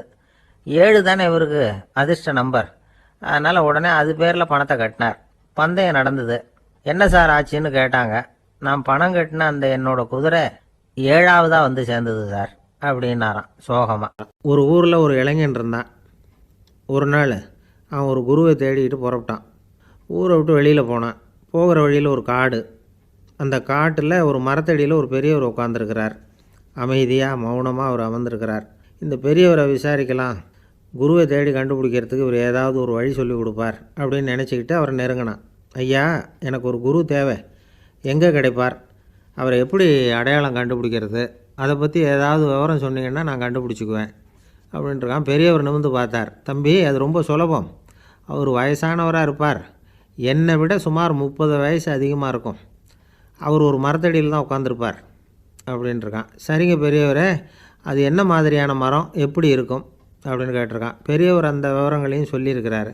அது மட்டும் இல்லை, சந்திக்கிற நாள், நேரம், வினாடி முதற்கொண்டு எல்லா விவரங்களையும் துல்லியமாக சொன்னாராம். இவ்வளவு விவரங்களை இவரால் எப்படி சொல்ல முடியுது அப்படின்னு இவனுக்கு ஆச்சரியம். இருந்தாலும் அந்த பெரியவர் கடைசியாக ஒரு விவரம் சொன்னார். அது என்ன தெரியுமா, எப்படியும் நீ அவரை சந்திக்கிறதுக்கு ஒரு 30 வருஷம் ஆகும் அப்படின்னு சொல்லிவிட்டாராம். ரொம்ப நன்றிங்க பெரியவரே அப்படின்னு சொல்லிவிட்டு அந்த இளைஞன் புறப்பட்டுருக்கான். இப்போ அவனுக்கு குரு பற்றின விவரம் எல்லாம் கிடச்சிட்டுது. சந்திக்கிற நேரமும் தெரிஞ்சுட்டுது. ஆனால் 30 வருஷம் அவரை தேடி அலைய வேண்டியிருக்குமே. அவன் தேட ஆரம்பித்தான். காடு மலை எல்லாம் சுற்றி அலைஞ்சான். பல வருஷங்கள் தேடினான். அழுத்து போயிட்டான். கடைசியில் அவனுக்கும் வயசாகிட்டுது. கடைசியில் தன்னுடைய சொந்த ஊருக்கே திரும்பி போய்கிட்டு இருந்தான். அங்கே ஒரு மரத்தடியில் அவன் தேடிக்கிட்டு இருந்த குருநாதர் கிடைச்சார். யார் அவருன்னா, 30 வருஷத்துக்கு முன்னாடி வழி சொல்லி கொடுத்தாருல அதே பெரியவர். அவருக்கு இப்போ 30 வயசு அதிகமாக இருந்தது. அதே மரம். அன்னைக்கு பெரியவர் சொன்ன அடையாளம் இப்போ பொருத்தமாக இருந்தது. இப்போ அந்த பெரியவர் சொன்னார், சரியாக வந்து சேர்ந்துட்டேன், வா, உனக்காக தான் நான் இவ்வளவு காலமும் காத்துக்கிட்டு இருந்தேன் அப்படின்னாராம். என்ன சொல்கிறீங்கன்றிருக்கான். 30 வருஷத்துக்கு முன்னாடி என்கிட்ட வந்தியே, அப்போவே என் காலம் முடிஞ்சு போயிருந்தது. அப்போவே என்ன உனக்கு அடையாளம் தெரியல, அதனால் இவ்வளவு காலம் உனக்காக காத்துட்ருக்கும்படி ஆகிட்டுது அப்படின்னாராம். ஐயா, அப்போவே நீங்கள் சொல்லியிருக்கலாமே, இதுதான் 30 வருஷம் கழித்து நீ சந்திக்க போகிற இடம், நான் தான் உன்னுடைய குரு அப்படின்னு சொல்லியிருக்கலாமே அப்படின்ட்டுருக்கான். அந்த பெரியவர் சிரிச்சுக்கிட்டே இதுக்கு பதில் சொன்னாராம். நான் எவ்வளவோ விவரமாக தான் சொன்னேன், நீ சரியாக புரிஞ்சிக்கல. காரணம், அப்போது நீ போதுமான அளவுக்கு பக்குவம் பெற்றிருக்கவில்லை. அதனால் புரியும் சக்தி இல்லாமல் போயிட்டுதப்போ 30 ஆண்டு காலம் நீ அலைஞ்சி தெரிஞ்சிருக்கிற. அது காரணமாக இப்போ உனக்கு அந்த பக்குவம் வந்துட்டுது. அதனால தான் அடையாளம் காண முடிஞ்சுது. நானே உன்னுடைய குரு அப்படின்னாராம். இதிலேருந்து என்ன தெரியுதுன்னா, ஆன்மீகத்தில் மாணவனாக சேர்றதுக்கு கூட ஒரு பக்குவத்தன்மை தேவைப்படுது. ஒரு பெரிய ஞானி, அவர்கிட்ட சீடனாக இருக்க ஒருத்தன் வந்தான். எதிரில் நின்னான். ஞானி அவனை வெகு நேரம் உற்று பார்த்தார். அப்புறம் சொன்னார், சீடனாக இருக்கிறது ரொம்ப சிரமம்னார். நான் தயாராக இருக்கிறேன்னா. அது இன்னமும் சிரமமாச்சே, இங்கே குருவாக இருக்கிறது மட்டுமே சுலபம் அப்படின்னாராம். அப்படின்னா நான் குருவாகவே ஆகிடுறேன் அப்படின்னானா. இது போலவே இந்த காலத்தில் கதை ஒன்று உண்டு. ஒரு பள்ளிக்கூடத்தில் வகுப்பு ஆசிரியர் மாணவனை திட்டிக்கிட்டு இருந்தார். டேய், நீ 100க்கு 10 மார்க்கு தான் வாங்கிக்கிட்டு இருக்க. இவ்வளவு மோசமாக நீ படித்தா கடைசியில் மாடு மேய்க்கிறது கூட லாய்க்கு இல்லாதவனா ஆகிடுவேன். அதுக்கப்புறம் என்ன செய்ய போகிறேன் அப்படின்னாராம். பையன் தலையை சொரிஞ்சிக்கிட்டே சொன்னானா, சார் அப்படின்னா ஒன்று செய்கிறேன் அப்படின்னானா. இவர் கேட்டிருக்கார், என்ன செய்ய போகிறேன்னு. வேறு என்ன சார், உங்களை மாதிரி ஒரு ஆசிரியர் ஆகிடுறேன் அப்படின்னா. துருக்மேனியாவில் அஷ்காபாத் அப்படின்னு ஒரு நகரத்தில் ஒரு புவியியல் விஞ்ஞானி இருந்தார். அவர் ஒரு நாய்க்குட்டி வளர்த்தார். ஒரு நாள் முன்னிரவு நேரம் ஒரு மேஜைக்கு முன்னாடி உட்காந்து அந்த விஞ்ஞானி ஏதோ கணக்கு போட்டுக்கிட்டு இருக்கிறார். அவருக்கு ஒரு சின்ன பெண் குழந்தை, அது தொட்டிலில் தூங்கிட்டு இருக்குது. அந்த நாய்க்குட்டியும் ஒரு மூலையில் படுத்து அது பாட்டுக்கு தூங்கிட்டு இருந்தது. ஒரே அமைதி. அந்த நேரத்தில் திடீர்னு அந்த நாய்க்குட்டி துள்ளி எழுந்திரிச்சது. நேராக குழந்தைகிட்ட ஓடிச்சு. அந்த குழந்தைய அது போட்டிருந்த ட்ரெஸ்ஸோடு சேர்த்து கவ்வி தூக்குச்சு. தூக்கிக்கிட்டு வாசல் பக்கம் ஓடிச்சு. நாய்க்குட்டி குழந்தைய கவ்வி தூக்க முடியுமாங்கிற சந்தேகம் உங்களுக்கு இல்லையா? நீங்கள் வந்து நம்ம ஊர் நாய்க்குட்டியவே பார்த்து பழக்கப்பட்டிருக்கீங்க. அதனால் நம்புறதுக்கு சிரமமாக இருக்கும். அந்த ஊர்ல எல்லாம் அது வந்து ரொம்ப ஸ்ட்ராங்காக இருக்கும். ஒரு ஏதோ கண்ணுக்குட்டி மாதிரி இருக்கும். விஞ்ஞானி அதை பார்த்துட்டார். உடனே அந்த நாய்க்கு வந்து வெறி பிடிச்சிட்டுதுன்னு முடிவு பண்ணிட்டு தன்னோட கை துப்பாக்கியை எடுத்துக்கிட்டு ஓடி வந்தார். அவர் வெளியில் வந்து நாய்க்குட்டி எங்கே அப்படின்னு பார்த்து தேடுறார். அந்த நேரத்தில் அந்த வீடு வந்து இடிஞ்சு விழுது. காரணம் பூமி அதிர்ச்சி. இப்படி பூமி அதிர்ச்சி உண்டாக போகுதுங்கிறது அந்த நாய்க்குட்டிக்கு முன்னாடியே தெரிஞ்சு போச்சு. அதுதான் குழந்தைய தூக்கிட்டு வெளியில் ஓடி வந்திருக்குது.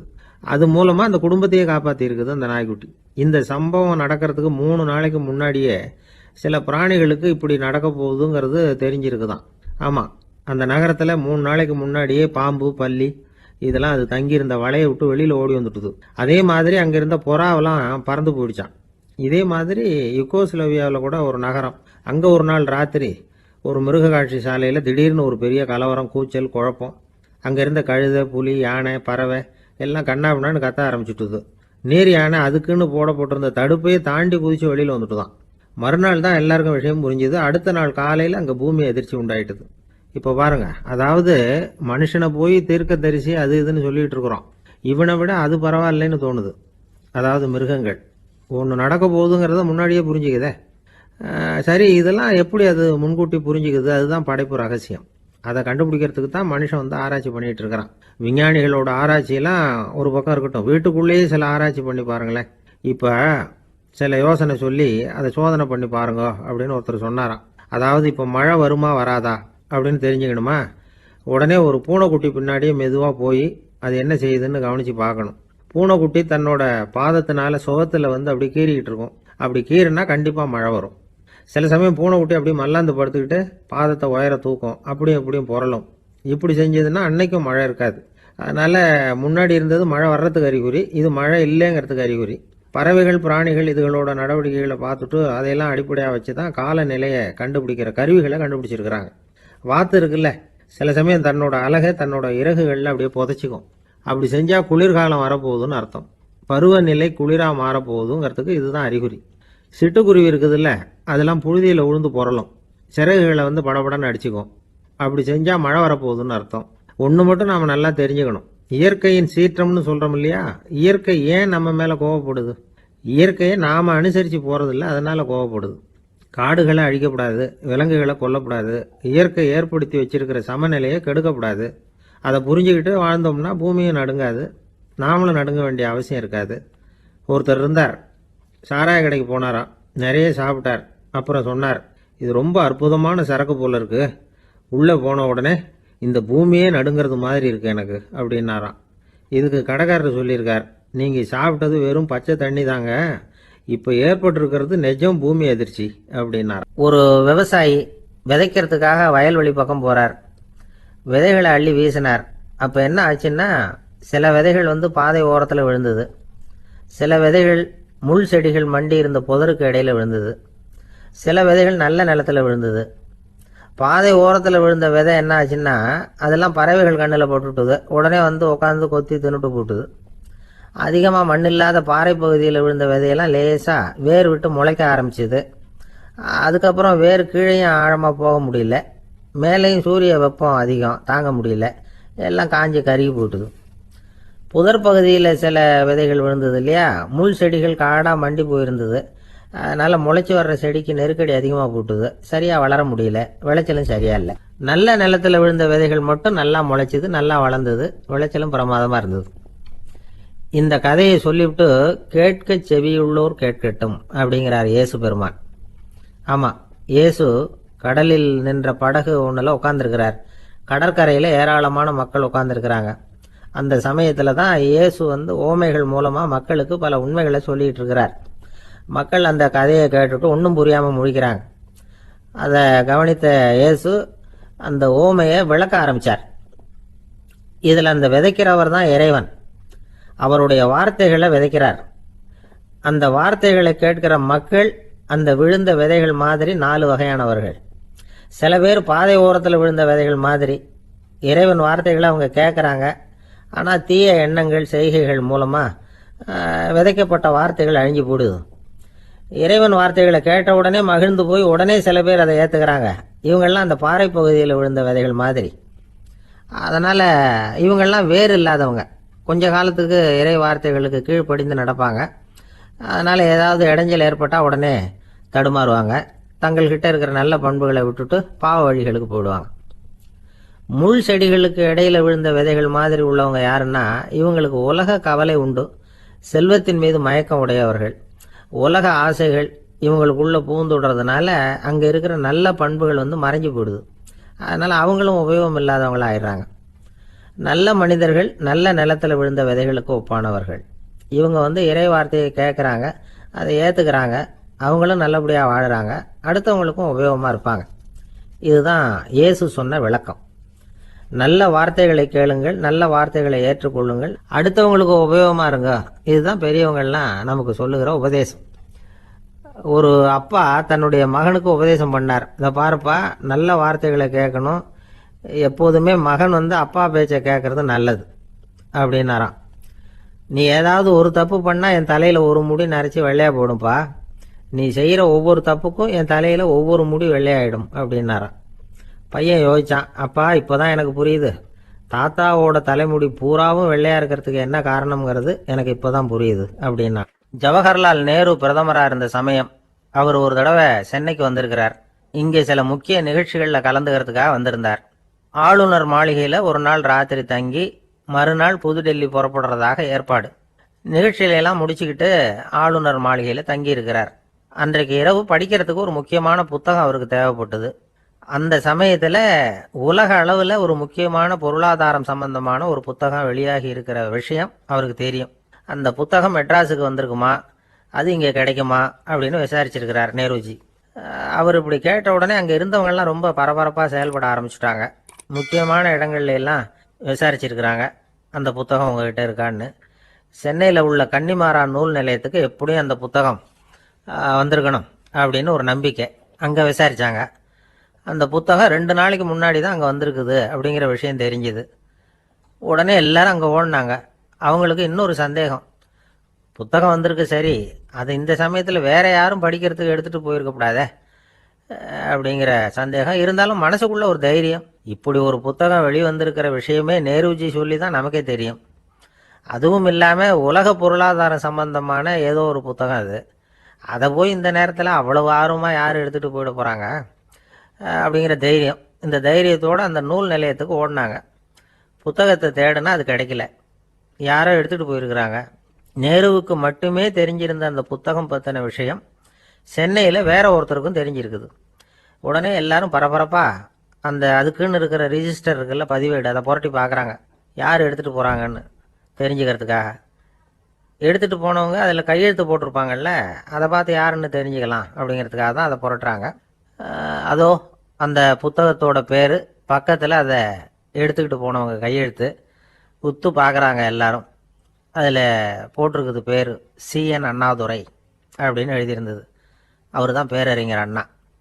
நேரு படிக்க விரும்பின ஒரு புத்தகத்தை அதே நேரம் படிக்க விரும்பின இன்னொரு தலைவர் இவர். படிக்கிறதுல அவருக்கு இருந்த ஆர்வத்தை நாம் தெரிஞ்சுக்கணும்னா அதுக்கு எவ்வளவோ சம்பவங்கள் இருக்குது.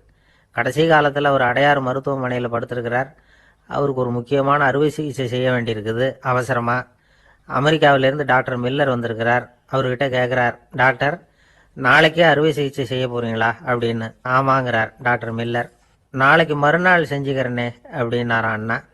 ஏன் ஏதாவது நாள் பார்க்குறீங்களான்னு கேட்டிருக்கார். இல்லை, ஒரு புத்தகத்தை படிச்சுக்கிட்டு இருக்கிறேன், அதை நாளைக்குள்ளே முடிச்சிருவேன், அதுக்கப்புறம் நான் இறந்தாலும் கவலை இல்லை அப்படின்னாரான் இவர். அவர் தான் அறிஞர் அண்ணா.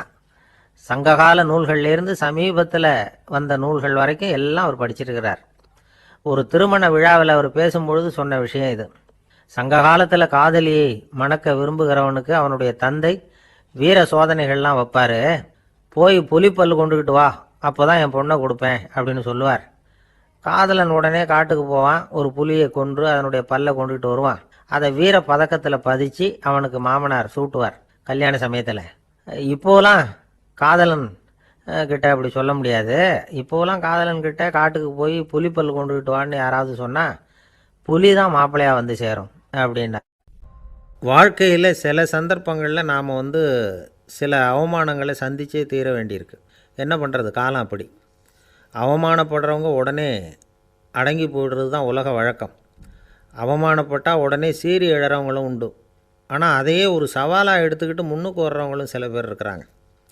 அவங்க ரொம்ப அபூர்வம். இன்றைக்கி மனோதத்துவ நிபுணர்கள்லாம் என்ன சொல்கிறாங்க தெரியுமா? அவமானப்பட்டுட்டா உடனே அடங்கி போயிடக்கூடாதான். அதையே ஒரு சவாலாக எடுத்துக்கிட்டு மனசில் ஒரு வைராக்கியத்தோடு முயற்சி பண்ணினா வாழ்க்கையில் எல்லாரும் முன்னேறலாமா. அவமானங்கிறத நாம் வைராக்கியமாக மாற்றிக்கணும். அதுதான் வெற்றிக்கு வழி. ராமர் இந்த பூமியில் பிறந்ததே ஒரு வைராக்கியத்தினால தான் சார் அப்படின்னார் ஒருத்தர். எப்படிங்க அது அப்படின்னு கேட்டேன். அவர் சொன்னார், தசரதருக்கு ராமர் குழந்தையாக பிறக்கணும், அப்போ தான் இங்கே இருக்கிற கஷ்டங்கள்லாம் நீங்கும் அப்படின்னு சர்வ லோகமும் எதிர்பார்த்துக்கிட்டு இருக்குது. ஆனால் அவர் எப்போ பிறப்பார் அப்படின்னு யாருக்கும் தெரியல. அந்த காரியம் சீக்கிரம் நடக்கணுமே, அதுக்கு என்ன பண்ணுறது? நாரதர் வந்தார் ஒரு நாள் தசரதரை தேடி. தசரதா, உனக்கு ஒரு செய்தி தெரியுமான்னு ஆரம்பித்தார். அவர் எப்பவும் இப்படித்தானே ஆரம்பிக்கிறது வழக்கம். என்ன விஷயம்னு கேட்டார் தசரதர். தசரதா, நீ அடிக்கடி உன்னோட தேரில் ஏறிக்கிட்டு தேவலோகத்துக்கு போகிற, அங்கே போகிற வர்ற எல்லாம் பண்ணிகிட்ருக்க, எல்லாம் சரி. தேவலோகத்துலேயும் உன்னை நல்லபடியாக தான் வரவேற்கிறாங்க. தேவேந்திரன் உன்னை பிரியமாக அழைச்சிட்டு போய் தன்னுடைய அரியாசனத்திலேயே தனக்கு பக்கத்திலேயே உட்கார வைக்கிறான். நீயும் சந்தோஷமாக உட்காந்து பேசிவிட்டு வந்துடுற. ஆனால் நீ இங்கே வந்ததுக்கு அப்புறம் அங்கே என்ன நடக்குது தெரியுமா உனக்கு அப்படின்னாரான் நாரதர். என்ன நடக்குது எனக்கு ஒன்றும் தெரியலையே அப்படின்னாரான் தசரதர். நாரதர்கிட்ட கிட்டத்தில் கேட்டிருக்கார், கொஞ்சம் சொல்லுங்கள் என்னது அப்படின்னு. அவர் நெருங்கி வந்தாரான் நாரதரும். மெதுவாக அவர் காதோட காதாக சொன்னாராம். அதாவது நம்ம பாஷையில் சொல்லப்போனால் பற்ற வைக்கிறார். நீ அங்கே தேவேந்திரங்கிட்ட உட்காந்து பேசிவிட்டு வந்த பிறகு நீ அங்கே உட்காந்துருந்த அரியாசனத்தை தண்ணி ஊற்றி கழுவி சுத்தப்படுத்துகிறாங்க. நீ என்ன அந்த அளவுக்கு சுத்தம் இல்லாத ஆளா, தினம் குளிக்காமையாக இருக்கிற அப்படின்னாராம். தசரதருக்கு இது ரொம்ப அவமானமாக போயிட்டுது. அப்படியே செய்கிறாங்க அப்படின்னாராம். ஆமாம், நீ வேணும்னா நான் சொல்கிறது உண்மையா இல்லையா அப்படின்னு சோதனை பண்ணி பார்த்துக்கோ அப்படின்னாரான் நாரதர். உடனே தசரதர் இதுக்காகவே புறப்பட்டு தேவலோகம் போனார். அங்கே வழக்கம் போலவே இவரை கூப்பிட்டு உட்கார வச்சு பேசிக்கிட்டு இருந்தான் தேவேந்திரன். கொஞ்ச நேரம் பேசிக்கிட்டு இருந்துட்டு சரி நான் கிளம்புறேன்னு புறப்பட்டார். சரி, அவனும் வாசல் வரைக்கும் வழி அனுப்பி வச்சுட்டு உள்ளே போயிட்டான். தசரதர் வெளியில் கொஞ்ச நேரம் மறைஞ்சி இருந்துட்டு மெதுவாக உள்ளே எட்டி பார்த்தார் என்ன நடக்குதுன்னு. நாரதர் சொன்னது உண்மைதான். தசரதர் உட்காந்துருந்த ஆசனத்தை அங்கே 2 தேவர்கள் கழுவி சுத்தப்படுத்திக்கிட்டு இருக்கிறாங்க. தசரதரால் இதை தாங்கிக்க முடியல. அவருக்கு ரொம்ப அவமானமாக போச்சு. நேராக கிடுகிடுன்னு தேவேந்திரங்கிட்டே போனார். நான் உட்காந்துருந்த இருக்கையே சுத்தம் பண்ணுறியே, நான் என்ன அந்த அளவுக்கு பாவியா அப்படின்னு கேட்டார். ரொம்ப கோபமாக கேட்டார். தசரதரே, மனுஷனுக்கு 3 கடன்கள் உண்டு. தேவக்கடன், ரிஷி கடன், பித்ரு கடன். இதை தீர்க்காதவன் பாவியாகிறான். இதில் மகனை பெறுவதால் தான் பித்ரு கடன் தீரும். உனக்கு மகன் கிடையாது, அதனால் நீ பாவி ஆகிற. பாவி உட்காந்துருந்த இடம்ங்கிறதுனால அதை சுத்தம் செய்ய வேண்டியது எங்கள் கடமை அப்படின்னு நானான் தேவேந்திரன். இந்த இடத்துல தசரதருக்கு ஏற்பட்ட அவமானம் ஒரு வைராக்கியமாக மாறிச்சு. தேவேந்திரனே கேட்டுக்கோ, ஒரு மகனை பெற்ற பிறகு தான் இந்த சபையில் மறுபடியும் அடி எடுத்து வைப்பேன் அப்படின்னு சொல்லிவிட்டு போயிட்டாரான். போய் புத்திர காமேஷ்டி யாகம் பண்ணார். புத்திரர்கள் பிறந்தார்கள். இந்த கதையில் உள்ள கருத்து என்னென்னா, தேவேந்திரன் தசரதரை அப்படி அவமானப்படுத்தலைன்னா அவருக்கு இப்படி ஒரு வைராக்கியம் பிறந்திருக்குமா? யோசித்து பார்க்கணும். நமக்கு ஏற்படுகிற சில அவமானங்களையும் வைராக்கியமாக மாற்றிக்குவோம். அப்படி மாற்றிக்கிட்டோம்னா வாழ்க்கையில் முன்னேறலாம். நம்ம ஆளுங்க சில பேர் அவமானத்தை வைராக்கியமாக மாற்றிக்கிறது எப்படி தெரியுமா? நம்மக்கிட்ட ஒரு பையன் சொன்னான், எங்கள் அப்பா என்னை எல்லாருக்கும் முன்னாடி வச்சு திட்டிவிட்டார், பொறுப்பு இல்லாமல் ஊர் சுற்றுறேன்னு சொல்லி அவமானப்படுத்தி விட்டார். இனிமேல் நீ என் முகத்திலேயே முழிக்காதரா போடான்னு வேறு சொல்லிவிட்டார். எனக்கு ரோஷம் வந்துட்டுது. அந்த அவமானத்தை வைராக்கியமாக மாற்றிக்கிட்டேன். அன்னையிலேருந்து அவர் முகத்திலேயே முழிக்கிறதில்ல அப்படின்னா. அப்படியான்னு கேட்டோம். ஆமாங்க, அவர் வீட்டில் இல்லாத நேரமாக பார்த்து உள்ளே சமையல் கட்டுக்கு போய் சாப்பிட்டுட்டு நைஸாக வெளியில் வந்துடுவேன் அப்படிங்கிறான் அவன். இந்த உலகத்தில் நாம் நல்லபடியாக இருக்கணும்னா அதுக்கு முக்கியமாக தேவைப்படுறது 2. ஒன்று செல்வம், இன்னொன்று அறிவு. சரி, இது ரெண்டில் சிறந்தது எது அப்படின்னு ஒரு கேள்வி கேட்டால் என்ன பதில் சொல்கிறது? இதே கேள்வியை ஹஸ்ரத் அலி அவர்கள்கிட்ட கேட்டாங்களாம். அவர் ஒரு பெரிய அறிஞர். கேள்வி கேட்டவங்களும் சாதாரண ஆட்கள் இல்லை, இவங்களும் அறிஞர்கள். ஒரு நாள் ஹஸ்ரத் அலி அவர்கள்கிட்ட 10 அறிஞர்கள் வந்தாங்களாம். ஐயா, நாங்கள் 10 பேரும் உங்ககிட்ட ஒரே கேள்வியை தான் கேட்க வந்திருக்கிறோம். ஆனால் எங்கள் 10 பேருக்கும் நீங்கள் தனித்தனியாக பதில் சொல்ல முடியுமா அப்படின்னு கேட்டிருக்காங்க. அதாவது அவங்க ஒரே கேள்விக்கு இவர்கிட்ட இருந்து 10 விதமான பதில் எதிர்பார்க்குறாங்க. சரி கேளுங்க, என்ன கேள்வி அப்படின்னார் அவர். அப்போ தான் அவங்க கேட்டாங்களாம், செல்வம் அறிவு இது ரெண்டில் சிறந்தது எது?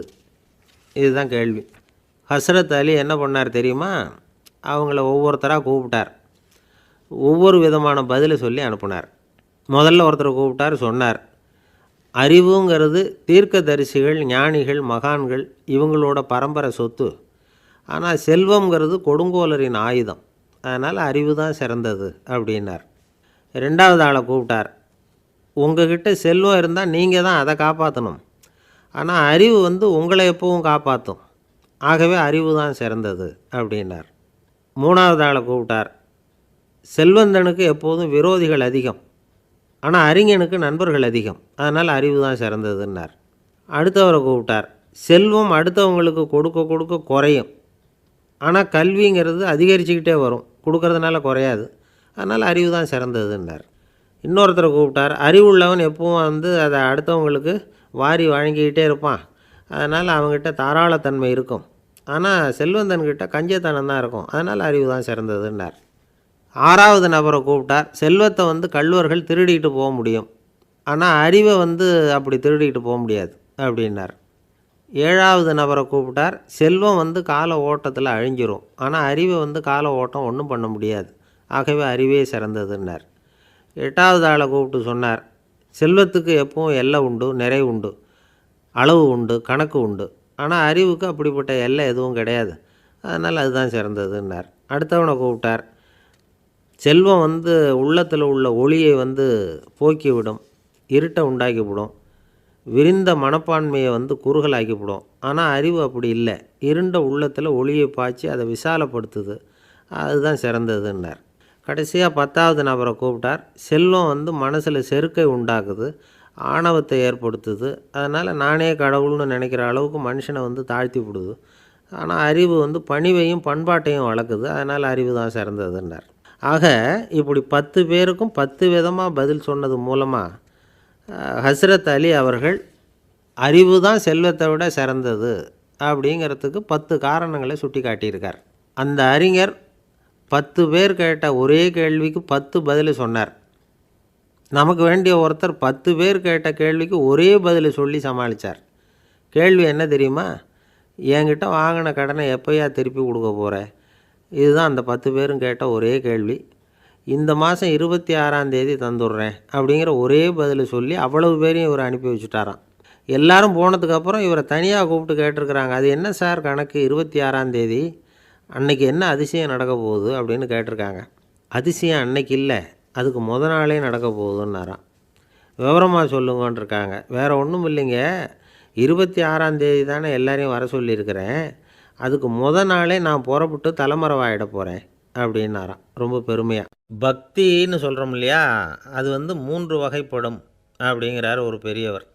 அது என்ன 3 வகைன்னா, தெய்வ பக்தி, அடியார்கள் பக்தி, குரு பக்தி. அடியார் பக்தியை விட தெய்வ பக்தியை விட குரு பக்தி தான் ரொம்பவும் சிறந்ததுங்கிறார் அவர். தெய்வத்துக்கிட்ட செஞ்ச பாவம் குருநாதர்கிட்ட தீர்ந்துருமா, குருநாதர்கிட்ட செஞ்ச பாவம் தெய்வத்துக்கிட்ட போனாலும் தீராதான். இப்படி பெரியவங்கள்லாம் சொல்லி வச்சுருக்கிறாங்க. ஒரு காடு, அங்கே அயோத தௌமியர் அப்படின்னு ஒரு தபோதனர். அவர் பல மாணவர்களை ஒன்றா சேர்த்து ஒரு குருகுலம் நடத்திக்கிட்டு இருக்கிறார். பல தரப்பட்டவங்க, பல திறப்பட்டவங்க மாணவர்கள் அதில் சேர்ந்து படிச்சுக்கிட்டு இருக்கிறாங்க. பாஞ்சால ராஜகுமாரன் ஒருத்தனும் அந்த குருகுலத்தில் சேர்ந்து படிச்சுக்கிட்டு இருக்கிறான். அவன் பேர் ஆருணி. பெரிய இடத்து புள்ள, இருந்தாலும் படுப்பில் ரொம்ப கெட்டிக்காரனாக இருந்தான். அவன் தான் அங்கே முதல் மாணவன். ஒரு நாள் குருநாதர் அந்த அரசகுமாரனை கூப்பிட்டார். நம்ம குருகுலத்துக்கு சொந்தமான வயலில் தண்ணீர் பெருகி வெள்ளம் வந்து பயிரை வந்து அழிக்குதான், அதனால் நீ போய் மடையை அடைச்சிட்டு வந்துரு அப்படின்னார். அந்த அரசகுமாரன் உடனே புறப்பட்டான். குருநாதர் சொல்லிட்டார்ல, உடனே புறப்பட்டான். நான் பெரிய இடத்து பிள்ளையாச்சே, ராஜகுமாரனாச்சே, ரொம்ப செல்வாக்கூட வளர்ந்தவனாச்சே, நான் போய் வயலில் இறங்கி வேலை செய்கிறதா அப்படின்னுலாம் அவன் நினைக்கல. குருநாதர் கட்டளையை நிறைவேற்ற வேண்டியது நம்ம கடமை அப்படின்னு நினச்சான். உடனே ஒரு மண்வெட்டியை தூக்கி தோளில் வச்சுக்கிட்டு புறப்பட்டு போயிட்டான். வயலுக்கு போனான். பார்த்தான், தண்ணி கரையை உடச்சிக்கிட்டு வயலுக்குள்ளே ஏகமாக பாஞ்சிக்கிட்டு இருக்குது. இவன் மண்வெட்டியால் களிமண்ணை புல்லோடு சேர்த்து புல் பற்ற மாதிரி வெட்டி வெட்டி போட்டான். இருந்தாலும் மடையை அடைக்க முடியல. தண்ணி அதை மீறி வந்துக்கிட்டே இருக்குது. தண்ணி வந்து வேகமாக வயலுக்குள்ளே போய்கிட்டே இருக்குது. போடுற பத்தையெல்லாம் கரைஞ்சி கரைஞ்சி போயிட்டுருக்கு. இருந்தாலும் இவன் தன்னுடைய முயற்சியை கைவிடலை. வெட்டி வெட்டி போட்டுக்கிட்டே இருக்கிறான். காலையில் அங்கே போனவன் சாயந்தரம் வரைக்கும் இப்படி செஞ்சுக்கிட்டு இருக்கிறான். உடம்பும் மனசும் ரொம்பவும் சோர்ந்து போச்சு. இருந்தாலும் குருநாதர் இட்ட கட்டளையை நிறைவேற்றாமல் இருக்கிறோமேங்கிற ஒரு குறை அவனுக்கு இருக்குது. குரு கட்டளையை நிறைவேற்றாத நான் வந்து இன்னமும் இருக்கணுமா அப்படின்னு யோசனை பண்ண ஆரம்பிச்சிட்டான். என்ன செய்யலாம்னு பார்த்தான். நம்ம குருநாதர் இட்ட பணிக்காக இந்த உடம்பையே தியாகம் பண்ணலாம் அப்படின்னு முடிவு பண்ணான். தண்ணி பாயுதில் அதுக்கு குறுக்க விழுந்து அப்படியே மடையை அடைச்சிக்கிட்டு அப்படியே படுத்துட்டான். இது மற்றவங்களுக்கு தெரியாது.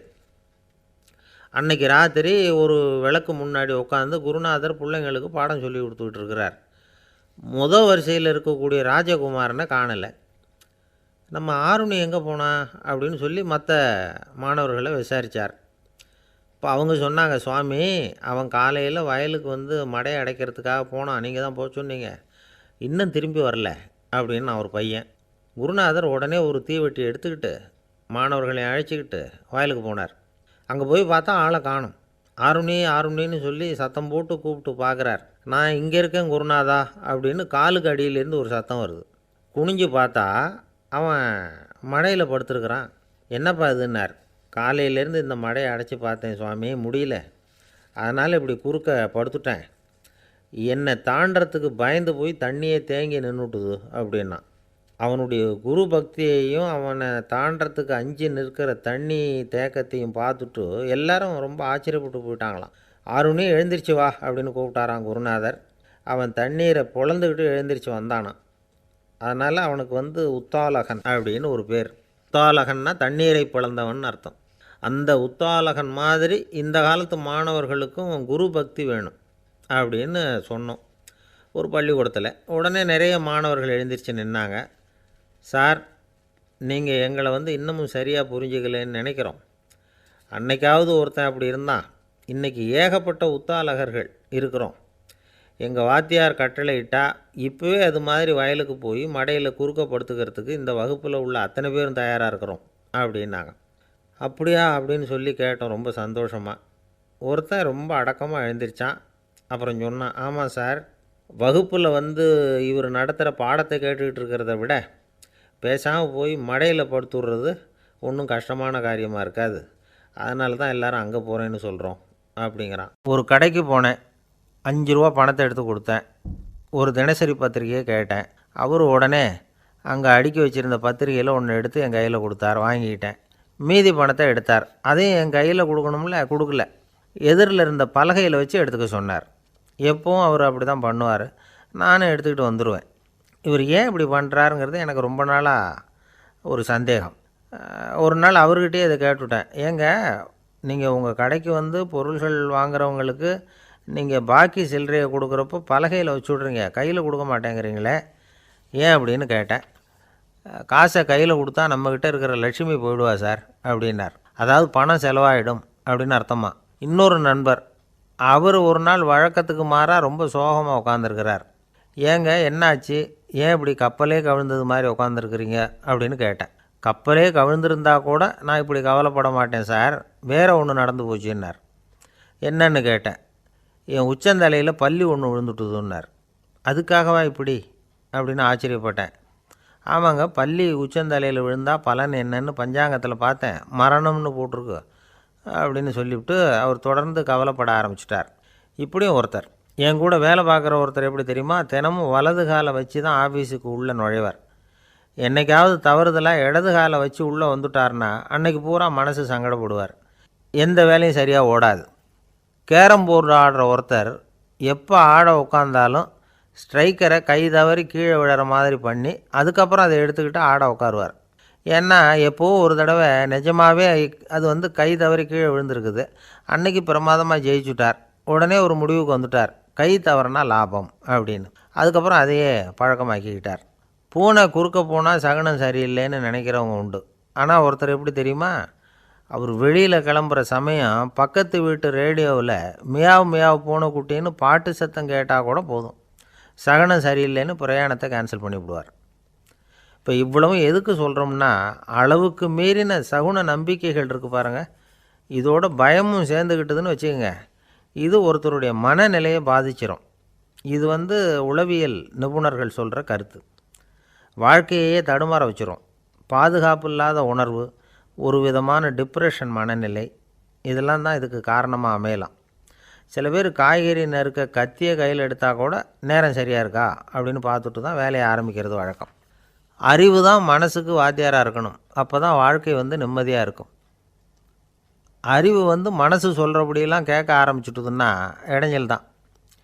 ஒருத்தருக்கு 7ஆம் நம்பர் தான் ராசியான நம்பரான். 7ஆம் தேதி தான் எந்த காரியத்தையும் ஆரம்பிப்பாராம். 7 எழுத்து வர்றது மாதிரி பேரை மாற்றி வச்சுக்கிட்டார். 7 மணிக்கு தான் தினமும் எழுந்திருப்பார். 7ஆம் நம்பர் வீட்டில் தான் குடியிருக்கார். கல்யாணம் கூட 7ஆம் தேதி தான் பண்ணிக்கிட்டார். அவர் ஒரு நாள் குதிரை பந்தயத்துக்கு போனாராம். குதிரையோட பேரையெல்லாம் பார்த்தார். ஒரு குதிரையோட பேர் 7 எழுத்தில் அமைஞ்சிருந்தது. 7 தானே இவருக்கு அதிர்ஷ்ட நம்பர். அதனால் உடனே அது பேரில் பணத்தை கட்டினார். பந்தயம் நடந்தது. என்ன சார் ஆச்சுன்னு கேட்டாங்க. நான் பணம் கட்டின அந்த என்னோடய குதிரை 7ஆவதாக சேர்ந்தது சார் அப்படின்னாராம் சோகமாக. துருக்மேனியாவில் அஷ்காபாத் அப்படின்னு ஒரு நகரத்தில் ஒரு புவியியல் விஞ்ஞானி இருந்தார். அவர் ஒரு நாய்க்குட்டி வளர்த்தார். ஒரு நாள் முன்னிரவு நேரம் ஒரு மேஜைக்கு முன்னாடி உட்காந்து அந்த விஞ்ஞானி ஏதோ கணக்கு போட்டுக்கிட்டு இருக்கிறார். அவருக்கு ஒரு சின்ன பெண் குழந்தை, அது தொட்டிலில் தூங்கிட்டு இருக்குது. அந்த நாய்க்குட்டியும் ஒரு மூலையில் படுத்து அது பாட்டுக்கு தூங்கிட்டு இருந்தது. ஒரே அமைதி. அந்த நேரத்தில் திடீர்னு அந்த நாய்க்குட்டி துள்ளி எழுந்திரிச்சிது. நேராக குழந்தைகிட்ட ஓடிச்சு.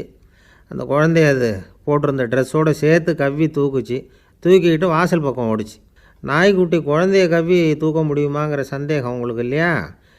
நீங்கள் நம்ம ஊர் நாய்க்குட்டியவே பார்த்து பழக்கப்பட்டிருக்கீங்க. அதனால் நம்புறதுக்கு சிரமமாக இருக்கும். அந்த ஊர்லெலாம் அது ரொம்ப ஸ்ட்ராங்காக இருக்கும். ஒரு ஏதோ கண்ணுக்குட்டி மாதிரி இருக்கும். விஞ்ஞானி அதை பார்த்துட்டார். உடனே அந்த நாய்க்கு வெறி பிடிச்சிட்டுதுன்னு முடிவு பண்ணிவிட்டு தன்னோட கை துப்பாக்கி எடுத்துக்கிட்டு ஓடி வந்தார். அவர் வெளியில் நாய்க்குட்டி எங்கே அப்படின்னு பார்த்து தேடுறார். அந்த நேரத்தில் அந்த வீடு இடிஞ்சு விழுது. காரணம் பூமி அதிர்ச்சி. இப்படி பூமி அதிர்ச்சி உண்டாக போகுதுங்கிறது அந்த நாய்க்குட்டிக்கு முன்னாடியே தெரிஞ்சு போச்சு. அதுதான் குழந்தைய தூக்கிட்டு வெளியில் ஓடி வந்திருக்குது. அது மூலமாக அந்த குடும்பத்தையே காப்பாற்றியிருக்குது அந்த நாய்க்குட்டி. இந்த சம்பவம் நடக்கிறதுக்கு 3 நாளைக்கு முன்னாடியே சில பிராணிகளுக்கு இப்படி நடக்க போகுதுங்கிறது தெரிஞ்சிருக்குதான். ஆமாம், அந்த நகரத்தில் 3 நாளைக்கு முன்னாடியே பாம்பு, பல்லி இதெல்லாம் அது தங்கியிருந்த வலையை விட்டு வெளியில் ஓடி வந்துட்டுது. அதே மாதிரி அங்கே இருந்த புறாவெல்லாம் பறந்து போயிடுச்சான். இதே மாதிரி யுகோஸ்லோவியாவில் கூட ஒரு நகரம், அங்கே ஒரு நாள் ராத்திரி ஒரு மிருக காட்சி சாலையில் திடீர்னு ஒரு பெரிய கலவரம், கூச்சல், குழப்பம். அங்கே இருந்த கழுதை, புலி, யானை, பறவை எல்லாம் கண்ணாபின்னான்னு கத்த ஆரம்பிச்சுட்டுது. நீர் யானை அதுக்குன்னு போட்டிருந்த தடுப்பையே தாண்டி குதித்து வெளியில் வந்துட்டு தான். மறுநாள் தான் எல்லாருக்கும் விஷயம் புரிஞ்சுது. அடுத்த நாள் காலையில் அங்கே பூமி அதிர்ச்சி உண்டாயிட்டுது. இப்போ பாருங்கள், அதாவது மனுஷனை போய் தீர்க்கதரிசி அது இதுன்னு சொல்லிகிட்டு இருக்கிறோம். இவனை விட அது பரவாயில்லைன்னு தோணுது. அதாவது மிருகங்கள் ஒன்று நடக்க போகுதுங்கிறத முன்னாடியே புரிஞ்சுக்குதே. சரி, இதெல்லாம் எப்படி அது முன்கூட்டி புரிஞ்சுக்குது? அதுதான் படைப்பு ரகசியம். அதை கண்டுபிடிக்கிறதுக்கு தான் மனுஷன் ஆராய்ச்சி பண்ணிகிட்டு இருக்கிறான். விஞ்ஞானிகளோட ஆராய்ச்சியெல்லாம் ஒரு பக்கம் இருக்கட்டும், வீட்டுக்குள்ளேயே சில ஆராய்ச்சி பண்ணி பாருங்களேன். இப்போ சில யோசனை சொல்லி அதை சோதனை பண்ணி பாருங்க அப்படின்னு ஒருத்தர் சொன்னாராம். அதாவது இப்போ மழை வருமா வராதா அப்படின்னு தெரிஞ்சுக்கணுமா, உடனே ஒரு பூனைக்குட்டி பின்னாடியே மெதுவாக போய் அது என்ன செய்யுதுன்னு கவனித்து பார்க்கணும். பூனைக்குட்டி தன்னோட பாதத்தினால சுகத்தில் அப்படி கீறிக்கிட்டு இருக்கும். அப்படி கீறினா கண்டிப்பாக மழை வரும். சில சமயம் பூனைக்குட்டி அப்படியே மல்லாந்து படுத்துக்கிட்டு பாதத்தை உயர தூக்கும், அப்படியும் எப்படியும் புரளும். இப்படி செஞ்சதுன்னா அன்னைக்கும் மழை இருக்காது. அதனால் முன்னாடி இருந்தது மழை வர்றதுக்கு அறிகுறி, இது மழை இல்லைங்கிறதுக்கு அறிகுறி. பறவைகள், பிராணிகள் இதுகளோட நடவடிக்கைகளை பார்த்துட்டு அதையெல்லாம் அடிப்படையாக வச்சு தான் காலநிலையை கண்டுபிடிக்கிற கருவிகளை கண்டுபிடிச்சிருக்கிறாங்க. வாத்து இருக்குல்ல, சில சமயம் தன்னோட அழகை தன்னோட இறகுகளில் அப்படியே புதைச்சிக்கும்.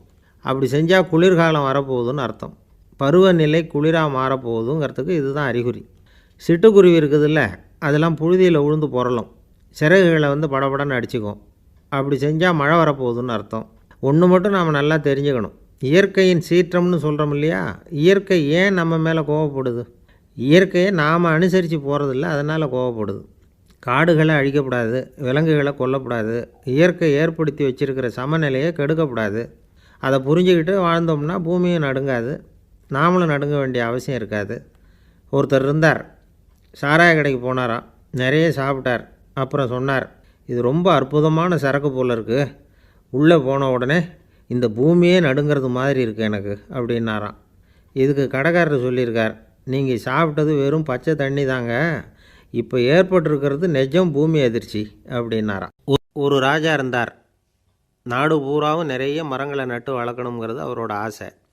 தானே அதுக்கு முன்மாதிரியாக இருக்கணும்னு நினச்சார். அரண்மனையை சுற்றி மரங்களை நட்டு வளர்த்தார்.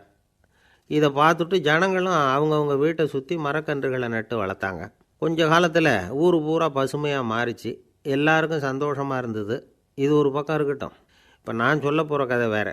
அதாவது அந்த ராஜா ஒரு நாள் தன்னுடைய அரண்மனையை சுற்றி இருக்கிற விதவிதமான மரங்களை எல்லாம் போய் பார்த்தார். எப்படி இருக்கிறீங்க அப்படின்னு ஒவ்வொரு மரத்துக்கிட்டையும் விசாரித்தாராம். எந்த மரமும் சந்தோஷமாக இருக்கிறதா தெரியல. அது அதுக்கும் மனசில் ஒரு குறை. முதல்ல ஆலமரத்துக்கிட்ட போனார். அது சொல்லிச்சு, மண்ணா நான் நல்லா பெருசாக வளர்ந்துருக்கிறேன், அடர்த்தியாக இருக்கிறேன், கிளையெல்லாம் 4 பக்கமும் நல்லா படர்ந்து தான் இருக்குது, இருந்தாலும் எந்த பிரயோஜனமும் இருக்கிறதா தெரியல எனக்கு. என்னுடைய பழம்லாம் ரொம்ப சின்னதாக இருக்குது, என் கண்ணுக்கு சரியாக புறப்பட மாட்டேங்குது. நான் இருக்கிற சைஸுக்கு என்னுடைய கிளையில் இருக்கிற பழம்லாம் எவ்வளோ பெருசாக இருக்கணும், அது இத்தினூண்டு இருக்கிறது எனக்கு பெரிய அவமானமாக இருக்குது. இப்படி இங்கே நின்றுக்கிட்டு இருக்கிறதே ரொம்ப கூச்சமாக இருக்குது. ஒரு நல்ல புயல் வந்ததுன்னா பேசாமல் சாஞ்சு விடலாமான்னு பார்க்குறேன் அப்படின்னு புலம்புது ஆலமரம். சரி இருக்கட்டும்னு நினச்சிக்கிட்டு ராஜா அடுத்தபடியாக ஒரு அத்தி மரத்துக்கிட்ட போனார். அதுவும் புலம்ப ஆரம்பிச்சுட்டுது. நான் கூட பெரிய மரம்தான், இல்லை இலையெல்லாம் அழகாக தான் இருக்குது, பழம் அழகாக இருக்குது, இருந்தாலும் உள்ள விஷயம் இல்லையே, அத்தி பழத்தை புட்டு பார்த்தா அத்தனையும் சொத்தை அப்படின்னு பழமொழியே உண்டாயிட்டுதே, இப்படி ஒரு கெட்ட பேரோடு நான் இருக்கணுமா அப்படின்னு புலம்புது அது. சரி இது இருக்கட்டும் அப்படின்னு சொல்லி அடுத்தபடியாக வேப்ப மரத்துக்கிட்ட போனார். அது தன்னுடைய வேதனையை வெளியிட்டது. எனக்கு எவ்வளவோ மருத்துவ குணங்கள்லாம் இருக்கிறதா சொல்லிக்கிறாங்க, இருந்தாலும் என்ன பிரயோஜனம், என்னுடைய பழத்தை மனிதர்கள் யாரும் விரும்பி சாப்பிட்றது இல்லையே அப்படின்னுது. ராஜா அடுத்தாப்புல இருந்த ஒரு பனை மரத்துக்கிட்ட போனார். நான் நல்லா உயரமாக தான் வளர்ந்துருக்கிறேன், மற்ற மரங்கள்லாம் என்னை அண்ணாந்து தான் பார்க்கணும், இருந்தாலும் என்கிட்ட நிழலுக்காக யாரும் ஒதுங்கிறது இல்லையே அப்படின்னுது. என்ன இது எல்லா மரமும் இப்படி திருப்தி இல்லாமல் இருந்துக்கிட்டு இருக்குதே அப்படின்னு நினச்சிக்கிட்டே ராஜா அடுத்தபடியாக அங்கே இருந்த ஒரு பைன் மரத்துக்கிட்ட போனார். அழகாக உயரமாக பசுமையாக தான் இருந்தது, ஆனால் பழமோ பூவோ கிடையாது. அதை நினச்சி அது வருத்தப்பட்டுக்கிட்டு இருக்குது. ஓக் மரம் அது ஒன்று நின்றுட்டு இருந்தது. அது என்ன சொல்லிச்சுன்னா, இலை உதிர் காலத்தில் என் மேலே இருக்கிற எல்லா இலைகளும் உதிர்ந்து போடுது, முடி கொட்டின மனிதர்கள் மாதிரி மொட்டையாக நான் நிற்க வேண்டியிருக்குது, என்ன வாழ்க்கை இது அப்படின்னு சொல்லி அழுத்துக்கிட்டது. சரி புளிய மரம் என்ன சொல்லுது பார்ப்போம்னு அதுக்கிட்ட போனால், என்னுடைய நிழலில் யாருமே தங்க மாட்டாங்க, உடம்புக்கு சூடுன்னு ஒதுங்கி போயிடுவாங்க, அடிமரத்தை பார்த்திங்கன்னா பட்டையெல்லாம் உறிஞ்சி பார்க்குறதுக்கே கேவலமாக இருப்பேன் அப்படின்னுது அது. முருங்கை மரம் என்ன சொல்லிச்சு தெரியுமா, என்னுடைய இலை காயெல்லாம் சாப்பிட்றவங்களுக்கு சத்து கொடுக்கறது வாசம்தான், ஆனால் என் உடம்புல சத்தே கிடையாது, கொஞ்சம் வேகமாக காற்று அடிச்சதுன்னா முறிஞ்சி விழுந்துடுறேன், என்ன வாழ்க்கை இது அப்படின்னு சொல்லி அது வருத்தப்பட்டது. ராஜா யோசனை பண்ணார், என்ன இது மரங்கள் பூமியின் வரங்கள்னு சொல்கிறோம், மழை பெய்யறதுக்கு அதுதான் காரணம், பூமி செழிப்பாக இருக்கிறதுக்கும் அதுதான் காரணம், வீடு கட்டுறதுக்கு மரம், நாற்காலி செய்ய உபயோகப்படுத்துறதுக்கும் அதுதான் உபயோகப்படுது, மனுஷனுக்கு வேண்டிய ஆகாரங்களையும் கொடுக்குது, இப்படிலாம் இருந்தும் எல்லா மரமும் நிம்மதி இல்லாமல் இருந்துக்கிட்டு இருக்குதே அப்படின்னு நினச்சார். அப்போது அங்கே இருந்த ஒரு மகிழ மரம் அவர் கண்ணில் பட்டுது. அந்த மரம் மட்டும் கொஞ்சம் நிம்மதியாக மகிழ்ச்சியாக இருக்கிறது மாதிரி தெரிஞ்சுது. உடனே ராஜா அதுக்கிட்ட போனார். உனக்கு மனசில் எதுவும் குறை இல்லையான்னு கேட்டார். இல்லை நான் சந்தோஷமாக தான் இருக்கேன்னு அந்த மகிழ மரம். அப்படியான்னு ஆச்சரியமாக கேட்டார் ராஜா. ஆமாம் மன்னா, இந்த இடத்துல நீங்கள் ஒரு முருங்கை மரத்தையோ வேப்ப மரத்தையோ கூட நட்டிருக்கலாம், ஆனால் இந்த இடத்துல நடுறதுக்கு என்ன தேர்ந்தெடுத்துருக்குறீங்க, அதுவே எனக்கு பெருமை, அதுவே எனக்கு திருப்தி அப்படின்னு தான் மகிழ மரம். மகிழ மரம் சாதாரணமாக தான் இருக்கும், இளம் மஞ்சள் நிறத்தில் பூக்கள், அது காய்ந்தும் மனம் வீசும். மகிழ மரம் மாதிரி மன திருப்தியோடு வாழறதுக்கு நாம் கற்றுக்கணுமா. நாம் இந்த உலகத்தில் ஒரு நாயாவோ நரியாவோ கூட பிறந்திருக்கலாம், மனுஷனாக பிறந்திருக்கிறோம், அதுவே பெருமை தானே. இந்த நிறைவு தான் மகிழ்ச்சியின் ரகசியம். ஒரு பையன் அப்பா கிட்ட போய், அப்பா நீங்கள் இந்த உலகத்தில் ஒரு மனுஷனாக பிறந்தது என்னோட அதிர்ஷ்டம் நானா. ஏண்டா அப்படி சொல்கிறேன்னு இருக்கார் அப்பா. நீங்கள் ஒரு கரடியாக பிறந்திருந்தா இந்நேரம் நானும் ஒரு கரடி குட்டியாக தானே இருந்திருப்பேன் அப்படின்னு நானா பையன். ஒரு ஊரில் ஒரு ராஜா இருந்தார். அந்த ராஜாவுக்கு ஒரு மந்திரி. ராஜா ரொம்ப நியாயமானவர், நேர்மையானவர், கண்டிப்பானவர். தப்பு செய்கிறது யாராக இருந்தாலும் தண்டனை கொடுப்பார். வேண்டியவங்களுக்கு ஒரு நியாயம், வேண்டாதவங்களுக்கு ஒரு நியாயங்கிறதெல்லாம் அவர்கிட்ட கிடையாது. ஒரு சமயம் அரசவையில் அந்த அமைச்சரே விதிமுறைகளுக்கு புறம்பா ஏதோ நடந்துகிட்டு இருக்கார். மன்னருக்கு கோபம் வந்துட்டுது. உடனே அந்த அமைச்சரை கிட்டத்தில் கூப்பிட்டு அவர் கன்னத்தில் ஓங்கி ஒரு அறை கொடுத்துட்டாராம். உடனே அந்த அமைச்சர் என்ன பண்ணார் தெரியுமா? நேராக போனார். அங்கே நின்றுக்கிட்டு இருந்த இன்னொருத்தர் கன்னத்தில் ஓங்கி அரைஞ்சார். அறை வாங்கினவர் திகைச்சு போயிட்டார்.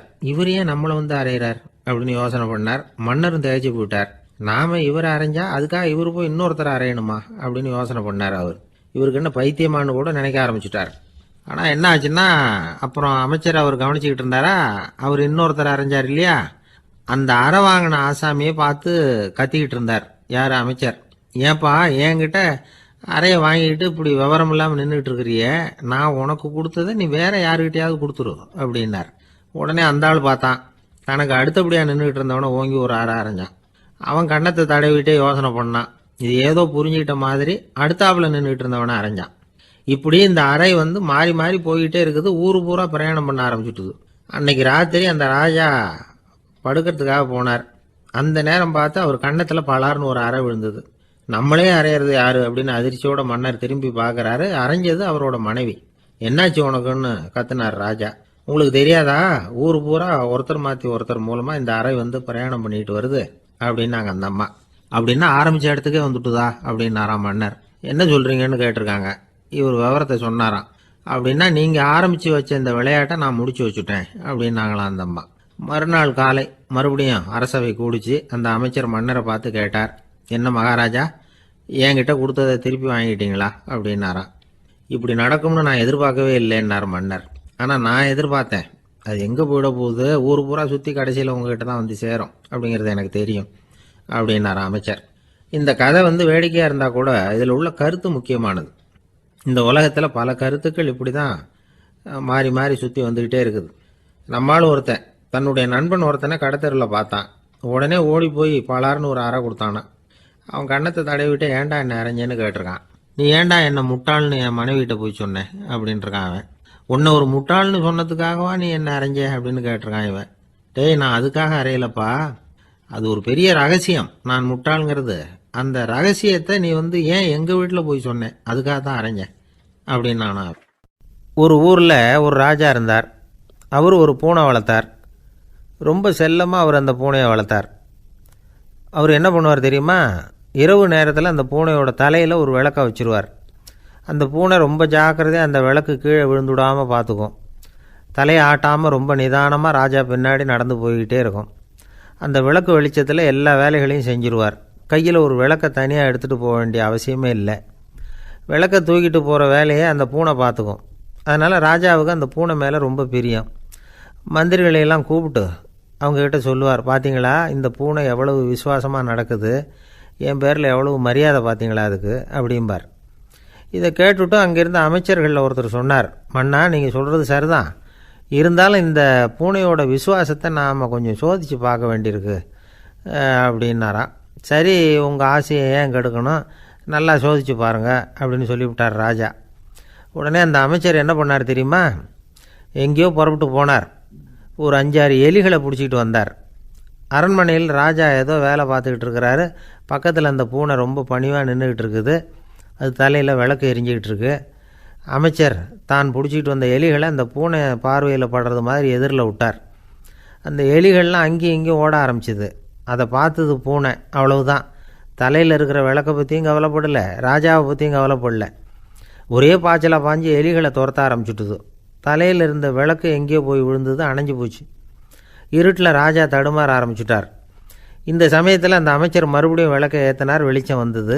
அதுக்கப்புறம் அந்த அமைச்சர் பேசினார், அரசே, பூனையோட விசுவாசத்தை பார்த்தீங்களா? எலி அது கண்ணில் படுற வரைக்கும் தான் விசுவாசமாக இருந்தது. அது மாதிரி எலியை பார்த்ததும் எல்லாத்தையும் விட்டுட்டு அதை துரத்த ஆரம்பிச்சுட்டு பார்த்தீங்களா? தான் அந்த பூனையை பற்றி நினச்சது தப்புங்கிறது அதுக்கப்புறம் தான் அந்த ராஜாவுக்கு புரிஞ்சுதான். சரி, இப்போ எதுக்கு இந்த கதையெல்லாம் அப்படிங்கிறீங்களா? இந்த பூனை மாதிரி தான் நம்ம மனசும். மனசை எவ்வளவு தான் பயிற்சி கொடுத்து பக்குவமாக வச்சுருந்தாலும் பார்க்குறதுக்கு பரமசாது மாதிரி தான் இருக்கும். பார்க்க வேண்டியதை பார்த்துட்டுதுன்னா பாஞ்சிரும். இந்த பூனை மாதிரி புலன் இன்ப பொருள்கள் கிட்டாத வரைக்கும் மனம் அடங்கி இருக்கிறது மாதிரி தான் தெரியும்.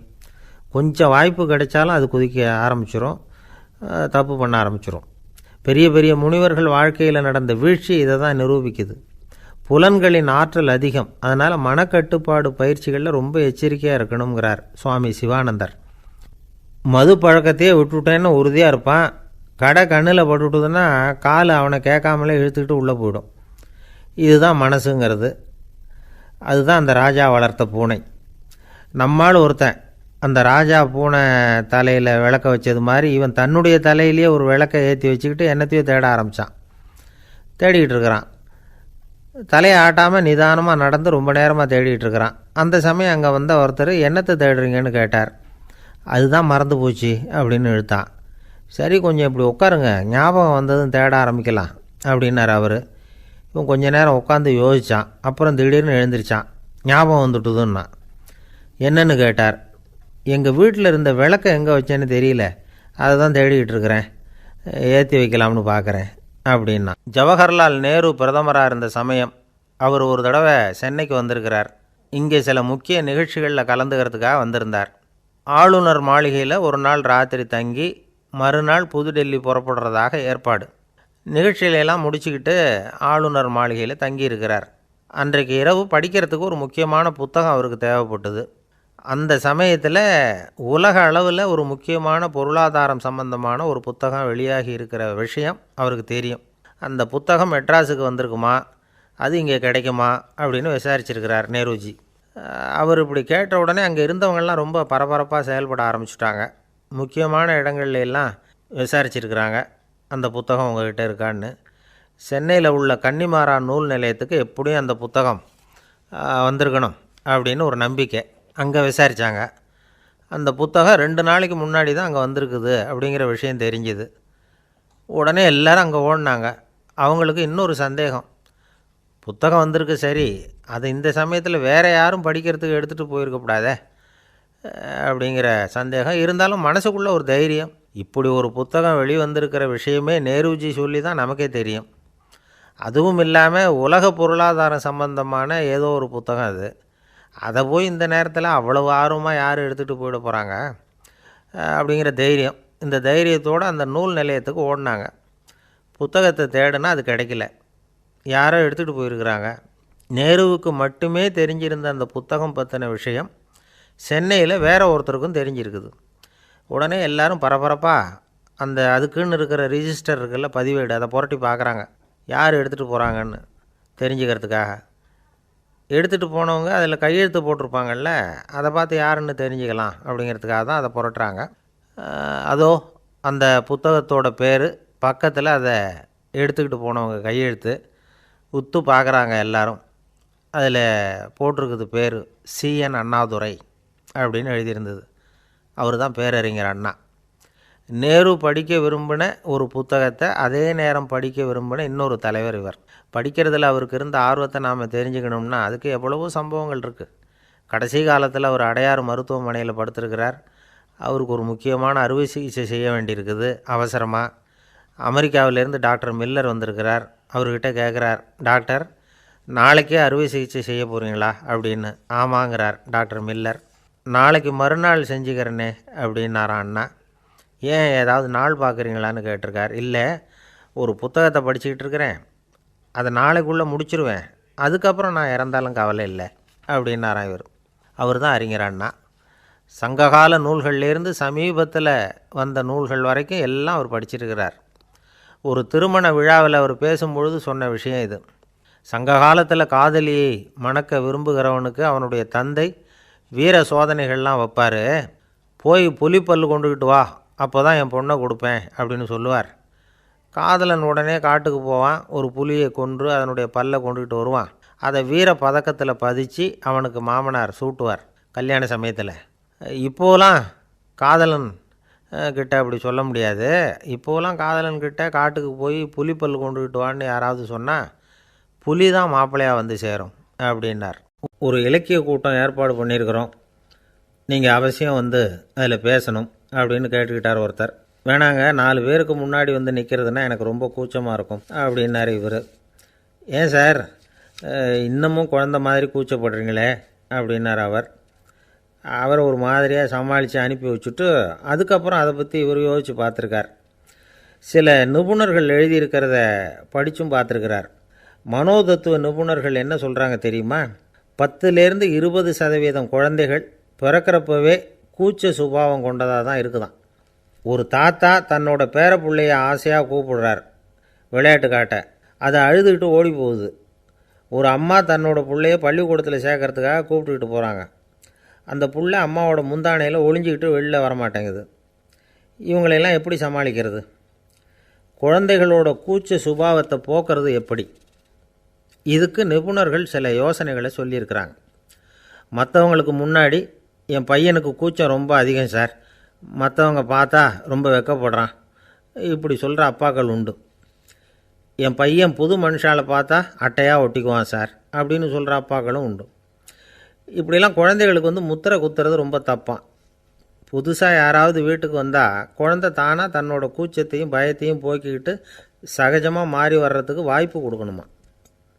ஒரு கூட்டத்துக்கோ அல்லது சொந்தக்காரங்க கல்யாணத்துக்கோ குழந்தைய அழைச்சிட்டு போகிறீங்க, அங்கே போய் கட்டாயப்படுத்தி குழந்தைய மற்றவங்க கிட்ட பேச சொல்லக்கூடாது. சில சமயம் குழந்தை தானாக தன்னுடைய கூச்ச சுபாவத்தை விட்டு பேசுகிறதுக்கு முன் வந்தால் அதை பாராட்டணும். குழந்தை கலகலப்பு இல்லாமல் மௌனமாக இருந்ததுன்னா அதையும் கண்டுக்கக்கூடாது. குழந்தை பேச ஆரம்பித்தா அதை ஆர்வத்தோடு கவனிக்க தெரியணும். கலந்து உரையாடுற பழக்கத்தை வீட்லேயே ஆரம்பிக்கலாம். கேட்டதுக்கு பதில் சொல் அப்படின்னு நீங்கள் அதிகாரம் பண்ணிகிட்டு இருக்கக்கூடாது.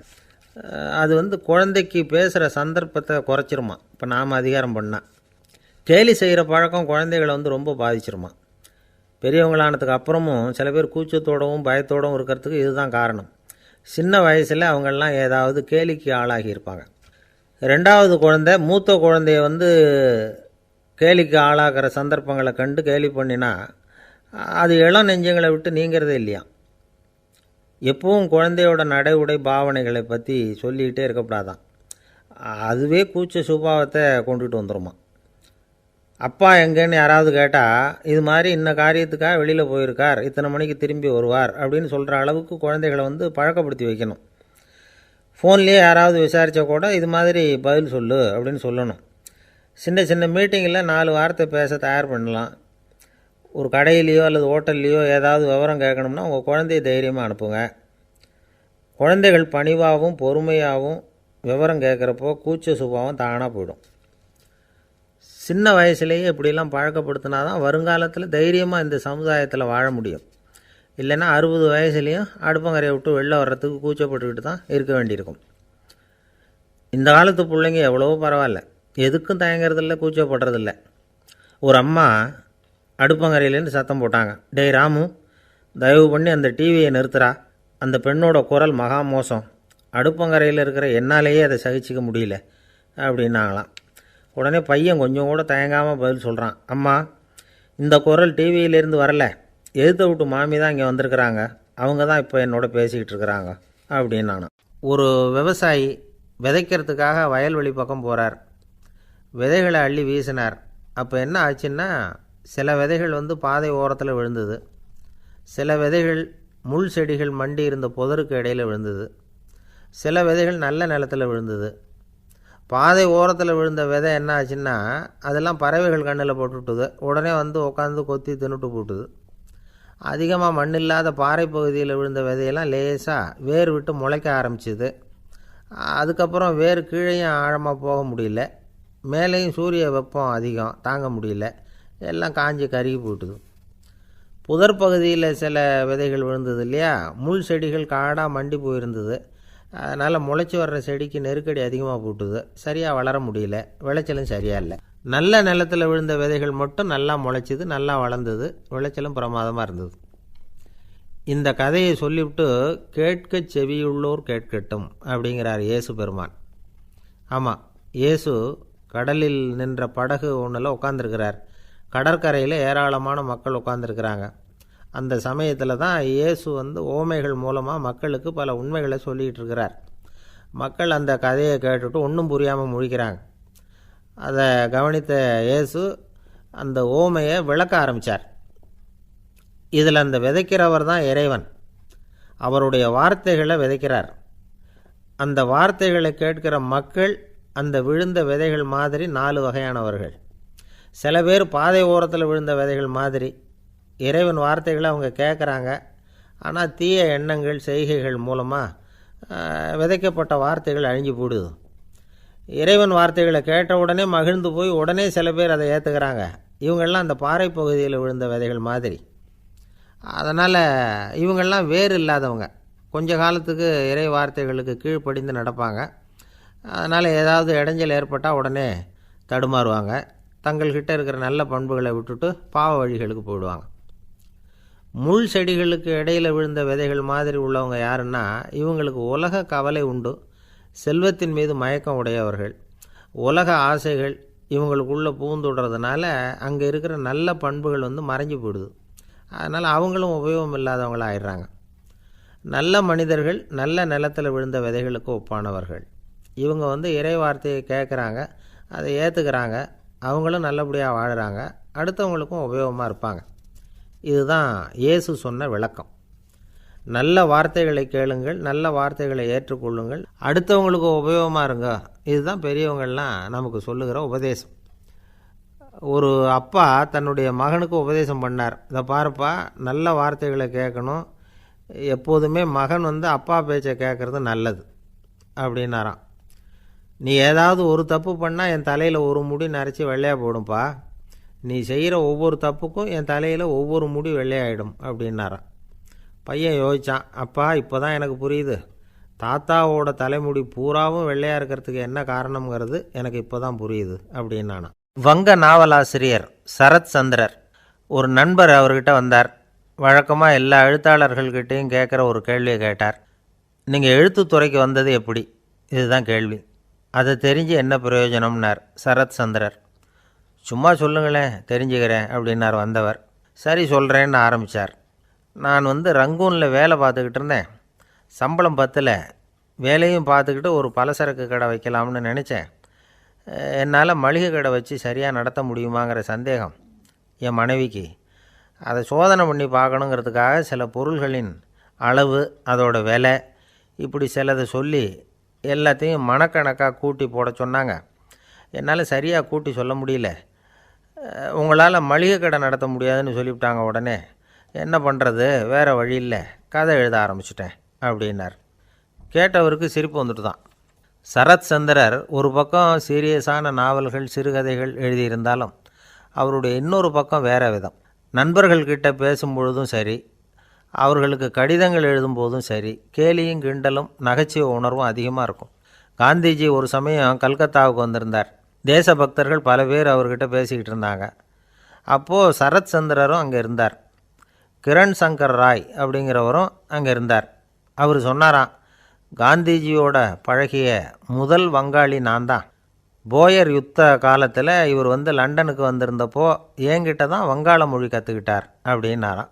உடனே சரத் சந்திரர் காந்திஜியை பார்த்து, இவர் உங்களுக்கு வங்காள மொழி கற்றுக் கொடுத்தது உண்மைதானா அப்படின்னாராம். ஆமான்னாராம் காந்தி. அதனால தான் உங்களால் வங்காள மொழி கற்றுக்க முடியல அப்படின்னாராம். எல்லாரும் சிரித்தாங்களாம். சரத் சந்திரர் சாம்தாபேர் அப்படிங்கிற கிராமத்தில் தங்கியிருந்தார். ஒரு இலக்கிய நிகழ்ச்சியில் கலந்துக்கிறதுக்காக. அதுக்காக ஒரு கல்கத்தாவுக்கு போக வேண்டிய சூழ்நிலை. அதுக்காக புறப்பட்டார். அந்த சமயத்தில் பின்னாடி இருந்து யாரோ அவரை கூப்பிட்டாங்க. இப்படி கூப்பிட்டவரை பார்த்து இன்னொருத்தர் யாரோ அதட்டி இருக்கிறாங்க. போகிறவரை ஏன் இப்படி கூப்பிடுறீங்க அப்படின்னு. ஏன் கூப்பிட்டா என்னன்னு கேட்டிருக்கார் சரத் சந்திரர். புறப்படுறவங்கள பின்னாடி இருந்து கூப்பிடுறது அபசகுனம், போகிற இடத்துல ஏதாவது ஆபத்து வரலாம் அப்படின்னு அதுக்கு விளக்கம் கொடுத்துருக்கிறார் அவர். உடனே சரத் சந்திரர் சொன்னாராம், இதோ இவங்க என்னை இலக்கிய கூட்டத்துக்கு அழைச்சிட்டு போகிறாங்களே, இதை விட வேறு என்ன ஆபத்து வந்துட போகுது அப்படின்னாராம். இப்படி சரத் சந்திரருக்கு இயல்பாகவே நகைச்சுவை உணர்வு உண்டு. அவருடைய நண்பர் ஒருத்தர் வீட்டுக்கு கூப்பிட்டுருந்தார். அங்கே ஒரு கச்சேரிக்கு ஏற்பாடு பண்ணியிருந்தாங்க. சரத்சந்திரருக்கு இயல்பாகவே கச்சேரியில் நீண்ட ஆலோசனையெல்லாம் கேட்குறதுக்கு பொறுமை இருக்காது. அதனால் மெதுவாக பாட போகிறவர் எப்படி அப்படின்னு கேட்டிருக்கார். அவருக்கு ரொம்ப நல்லா பாட தெரியும் அப்படின்னு சொல்லியிருக்கிறாங்க. அதுக்கு சரத்சந்திரர், பாட தெரியுங்கிறது சரி, பாட்டை நிறுத்த தெரியுமா அதை சொல்லுங்கள் முதல்ல அப்படின்னாராம். கங்கை கரை தோட்டம் பக்கத்தில் ஒரு ஆசிரமம், அங்கே ஒரு பெரியவர் தங்கியிருக்கிறார். அவர் தான் ராமகிருஷ்ணன். ஐயா, உங்கள் பேரை தொடர்ந்து தினம் கேட்டுக்கிட்டு இருக்கிறேன் அப்படின்னார் ஒருத்தர். தொடர்ந்து கேட்குறீங்களே, உங்களுக்கு காது வலிக்கலையா அப்படின்னு கேட்டோம். பேசுகிற உங்களுக்கே வாய் வலிக்கலை அப்படிங்கிறப்போ கேட்குற எங்களுக்கு எப்படி காது வலிக்கும் அப்படின்னார். நம்ம உடம்புல ஒரு அதிசயம் என்ன தெரியுமா? ரொம்ப நேரம் நாம் நடக்கிறோம்னு வச்சுக்கோங்க, கால் வலிக்கும். ரொம்ப நேரம் வேலை செஞ்சால் கை வலிக்கும், உடம்பு வலிக்கும். ரொம்ப நேரம் பார்த்துக்கிட்டே இருந்தால் கண்ணு வலிக்கும். ரொம்ப நேரம் பேசிக்கிட்டே இருந்தால் வாய் கூட வலிக்கும். ஆனால் ரொம்ப நேரம் கேட்டுக்கிட்டே இருக்கிறதுனால காது வலிக்கிறது இல்லை. அதனால் கேட்குறதுக்கு முக்கியத்துவம் கொடுத்தாங்க நம்ம பெரியவங்க. திருவள்ளுவர் தேவையில்லாமல் வார்த்தைகளை உபயோகப்படுத்த மாட்டார். ஒரு திருக்குறள்னு எடுத்துக்கிட்டாவே அதில் மொத்தம் 7 வார்த்தைகள், அவ்வளவுதான். அப்படி 7 வார்த்தைகள் மட்டுமே உள்ள ஒரு திருக்குறளில் வள்ளுவர் ஒரே வார்த்தையை 5 தடவை உபயோகப்படுத்தியிருக்கிறார், திரும்ப திரும்ப பயன்படுத்தியிருக்கிறார். அப்படின்னா அதை எந்த அளவுக்கு வலியுறுத்தி சொல்கிறார் அப்படிங்கிறத நாம் புரிஞ்சுக்கணும். அது என்ன குறள்? செல்வத்துள் செல்வம் செவிச்செல்வம், அச்செல்வம் செல்வத்துள் எல்லாம் தலை. செவிச்செல்வம்ங்கிறது அவ்வளவு முக்கியமானது. கற்றலின் கேட்டல் நன்று. அதிகம் கேட்கணுங்கிறதுக்காக தான் எவ்வளவு கேட்டாலும் காது வலிக்கிறதில்ல. குறைச்சலாக பேசணும், அதிகமாக கேட்கணும். இன்னொரு விஷயம் கவனிங்க, நம்ம உடம்பில் கண்ணுக்கு மூடி இருக்குது, எதையாவது நாம் பார்க்க விரும்பலைன்னா உடனே கண்ணை மூடிக்கலாம். நம்ம வாய்க்கு மூடி இருக்குது, பேச விருப்பம் இல்லையா, வாயை மூடிக்கலாம். மூக்குக்கு கூட மூடிக்கிற வசதி இருக்குது, எதையாவது முகர விருப்பம் இல்லையா, மூச்சை அடக்கிக்கலாம். ஆனால் பாருங்கள், காதுக்கு மூடி கிடையாது, அதை கையால் தான் மூட முடியும். யார் என்ன சொன்னாலும் அது நல்லதோ கெட்டதோ காதில் விழுந்துக்கிட்டு தான் இருக்கும். அறிவு தான் நல்ல விஷயங்களை எடுத்துக்கிட்டு கெட்ட விஷயங்களை விட்டுடணும். நல்ல கருத்துக்கள் நம்ம காதில் நிறைய விழுந்துக்கிட்டே இருக்கணும். அதை கேட்டு நாம் நல்லபடியாக வாழணுங்கிறது தான் படைப்பின் விருப்பம். ஆன்மீகவாதிகள் கூட ஒன்று சொல்லுவாங்க, அதாவது ஆன்மீக பாதையில் நீங்கள் முன்னேறணும்னா முதல்ல சிரவணம் செய்யணும்பாங்க. அதாவது பெரியவங்க சொல்கிற நல்ல கருத்துக்களை கேட்கணும் அப்படின்னு அதுக்கு அர்த்தம். அதனால் யார் நல்ல கருத்துக்களை சொன்னாலும் அதை காது கொடுத்து கேளுங்க. இவ்வளவு கருத்துக்களையும் நம்ம நேயர் ஒருத்தர்கிட்ட சொல்லிகிட்டு இருந்தோம். அவரும் சரி சரின்னு தலையாடிக்கிட்டே இருந்தார். அப்புறம் சொன்னார், நீங்கள் சொல்கிறது சரிதான் சார், காதுக்கு மூடி இல்லைங்கிறது ரொம்ப சரி. அதனால தான் உங்கள் தகவல் கூட நாங்கள் விரும்புகிறோமோ இல்லையோ தினம் காதில் விழுந்துக்கிட்டு இருக்குது அப்படின்னார். எங்களுக்கு ரொம்ப பெருமையாக இருந்தது. அப்படியா அப்படின்னோம். ஆனாலும் என்ன மாதிரி சில பேர் நீங்கள் தகவல் சொல்கிற சமயத்தில் காதில் மூடி இல்லையேன்னு சொல்லி கவலைப்படுறதில்ல சார் அப்படின்னார். ஏன்னு கேட்டோம். காதை மூடுறதுக்கு தானே வசதி இல்லை, ரேடியோவை மூடுறதுக்கு வசதி இருக்குதுல்ல, அதனால் டக்குன்னு அதை மூடி வச்சுருவோம் அப்படின்னார்.